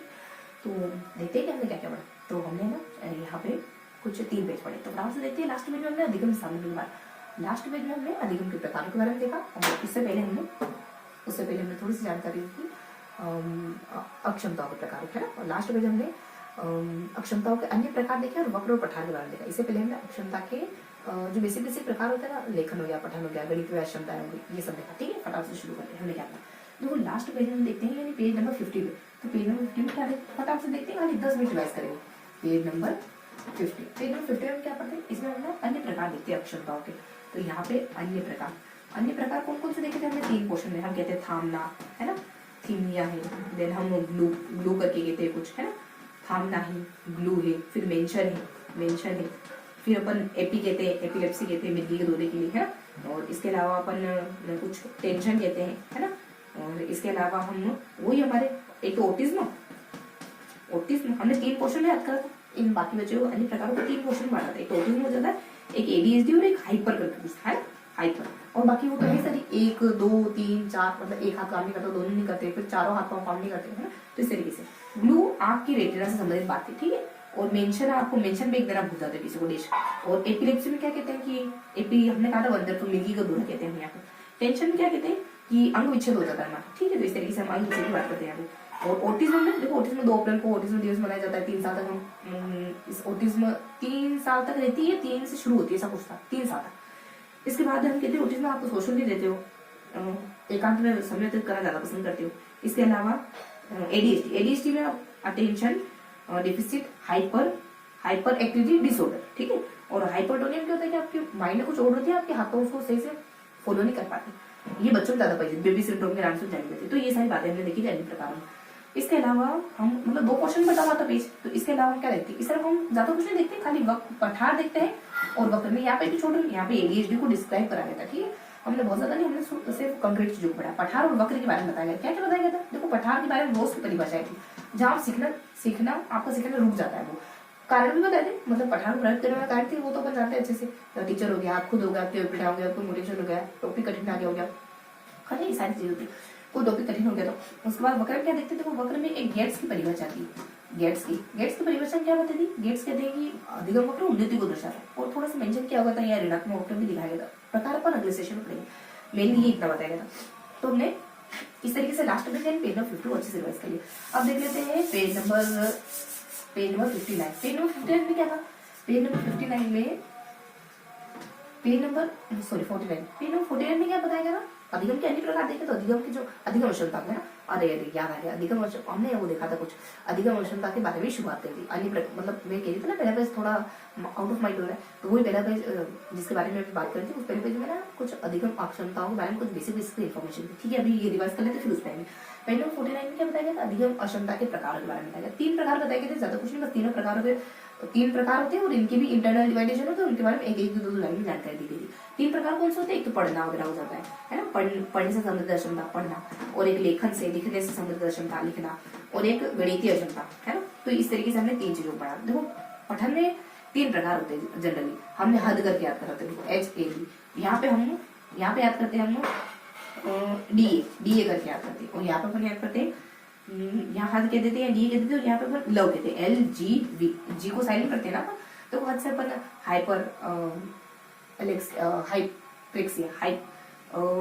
ऐसे प्रेक्सिया और हाइपरलेक्सिया, लेक्सिया हद ऐसे। देखो यहाँ पे हाइपरलेक्सिया हाइपर देखो क्या थी वो हाइपरलेक्सिया, देखो इनको क्या कहा गया, देखो इनको देखो ऐसा कुछ था कि ये मेन नाम था, और उसके आगे कुछ जुड़ के हाइपर हो रहा था, और यहाँ पे कुछ जुड़ के डिसलेक्सिया और डिस्प्रेक्सिया अलेक्सिया, मतलब अमूल था वहां पे। चलो भी देश रखेंगे ना, तो वहां तो कुछ नाम थे, बढ़िया से नाम थे यार, चलो कुछ नाम थे XYZ, ठीक है। तो इनके बारे में कुछ बताया गया था। इससे क्या होता है, सबसे पहला कौन सा था इसमें, वाला था अलेक्सिया हाइपरलेक्सिया और डिसलेक्सिया, ठीक है। यही सारी चीजें थी। तो यहाँ पे ना ज्यादा इन्फॉर्मेशन डिस्लेक्सिया के बारे में अच्छे से बताया गया था। ये ट्रिक हमने ना आगे पीछे कर लेंगे। तो डिस्लेक्सिया के बारे में अच्छे से बताया गया था, डिस्लेक्सिया ही था मे भी, उसके बारे में अच्छे से बताया गया था। 3 बातें बताई गई थी इसमें। डिस्लेक्सिया की 3 बातें बताई गई थी। क्या क्या थी वो 3 बातें? ये थी कि इसकी परीक्षण किसने करे, इसके लक्षण क्या होते हैं, इसकी शब्द सबसे पहले मतलब परीक्षण कौन कौन से हैं और इसके लक्षण क्या होते हैं और इस शब्द का सबसे पहले प्रयोग किसने करा था। इस तरीके से हमने कुछ कुछ बातें देखी थी। इसके अलावा हम अलेक्सिया में क्या देखते हैं? अलेक्सिया में हम देखते हैं कि इसमें ना आपको पढ़ने में दिक्कत होती है। और हाइपरलेक्सिया में क्या देखते हैं? आपको ब्लैक बोर्ड पे लिखी हुई चीजें नहीं समझ पाते। तो इस तरीके से इसको 3 भागों में बांटा, 3 भागों को ले। डीए में हमने डिस्लेक्सिया, अलेक्सिया और ये तो यही हो गया dyslexia. Dysgraphia, agraphia, dyspraxia, apraxia. हाँ, तो एक तो होता है डिस्ग्राफिया है, एक होता है डिस्ग्राफिया और एक होता है अग्राफिया और एक होता है डिसलेक्सिया और अलेक्सिया। डिसलेक्सिया, हाँ, एक होता है डिसलेक्सिया और एक होता है अलेक्सिया। इस तरीके से होता है ना 4 नाम। तो इनमें क्या क्या इन्फॉर्मेशन गिवन थी देखो, इनके बारे में कुछ डिटेल से बताया गया था। कितना समय हो गया अपने को? बस 1-2 मिनट। इनके बारे में देखो, सब में यूँ था कि आपको लिखने में दिक्कत होती है, सब में लिखने में दिक्कत होती है। खाली लास्ट वाले में जो ये है ना, ये वाला पोर्शन, इसमें ये कहा था कि अग्राफिया में कि आपको भाषा को समझने में दिक्कत, आपको दूसरी भाषा समझने में दिक्कत होती है, ऐसा बताएगा। बाकी गणितीय में क्या बताएगा? तो देखो ये कुछ नहीं, ये है वर्बल, ये है ग्राफिकल, ये है लेक्सिया, ठीक है, लेक्सिकल। तो इनमें ज्यादा कुछ बताया नहीं है। बाकी इसके प्रकार भी ऊपर प्रकार बताए गए थे। कुछ नहीं, खाली प्रकार में ये 3 प्रकार थे। एक मौखिक और जोड़ है ना, मौखिक और जोड़ना था, बाकी कुछ नहीं। तो इस तरीके से हमको मौखिक और जोड़ना इस पेज में, तो ये था। और जो हमने लास्ट पेज में डिस्कस करा ना 50 वाला, उस 50 वाले की शुरुआत मेन में तो वही बताया गया था जो हमने पढ़ा, लेकिन थोड़ा सा ऊपर इस वाले टॉपिक को कंप्लीट किया गया था कि एक मौखिक होता है और इसके अलावा एक आपको मौखिक, हाँ, ये मौखिक को पीछे मतलब उस वाले पेज में डिस्क्राइब कराया गया था। ये 2 तरीके का होता है, एक तो अफेजा और डिस्पेजा। अफेजा आप समझ नहीं पाते हो और डिस्पेजा आप समझा नहीं पाते हो, है ना। और ये गणित है ना, इसका भी थोड़ा सा उस पेज में मेंशन था कि इसमें एक और चीज आती है, डिस्कैलकुलेट हमने पढ़ा था आपको, ठीक है। तो इस तरीके से हमने पेज नंबर 49 को अच्छे से डिस्क्राइब कर। देखो अब 10 मिनट के अराउंड हमको डिस्कस करना है, 1 मिनट रोका लेते हैं बस, है ना। तो पेज नंबर 48 में हमने क्या पढ़ा? देखो पेज नंबर 48 में मैंने कहा ना कि हम कुछ सामान्य जानकारी पढ़ते हैं अधिगम क्षमताओं के बारे में, अक्षमता के बारे में कुछ अक्षमता के बारे में कुछ बेसिक से 3-4 बिंदु देखते हैं, 3 बिंदु देखते हैं कि इसके परीक्षण कौन कौन से हैं, किस किस ने इसके परीक्षण करे, और इसकी 2 परिभाषाएं देखते हैं और इसको मतलब इसकी जो मेन इसकी विशेषता क्या है, ये 3 पॉइंट देखते हैं। और इसके अलावा और भी कुछ देखते हैं। यहाँ से शुरू हो रहा है कुछ कि ये तो हो गया, और यहाँ से कुछ बहुत बेसिक सा कुछ देखते हैं, बहुत बेसिक सा। उसमें कहती हूँ कि यहाँ तो कुछ देखने की जरूरत है नहीं, मेन तो आपको बीच में पढ़ने की जरूरत है। हम किसी के सिद्धांत देखते हैं, मेरे को ऐसा ध्यान आ रहा है कि स्थानांतरण के सिद्धांतों को देखते हैं, उसको हम ट्रिकी तरीके से याद करते हैं। एस करके कुछ ट्रिक होती है, मतलब कोई ट्रिक होती है, उससे अपन याद करते हैं और थोड़ा सा समझते हैं उसको, ठीक है। तो ये था हमारा आज का पूरा सेशन। अब ठीक है, इस तरीके से हमने डिस्कस करा आज का पूरा सेशन, ठीक है। तो आई होप आज का सेशन आपको पसंद आया हो, चीजें याद हुई होगी। फिर मिलेंगे इसी अगले सेशन में, तब तक के लिए जय हिंद।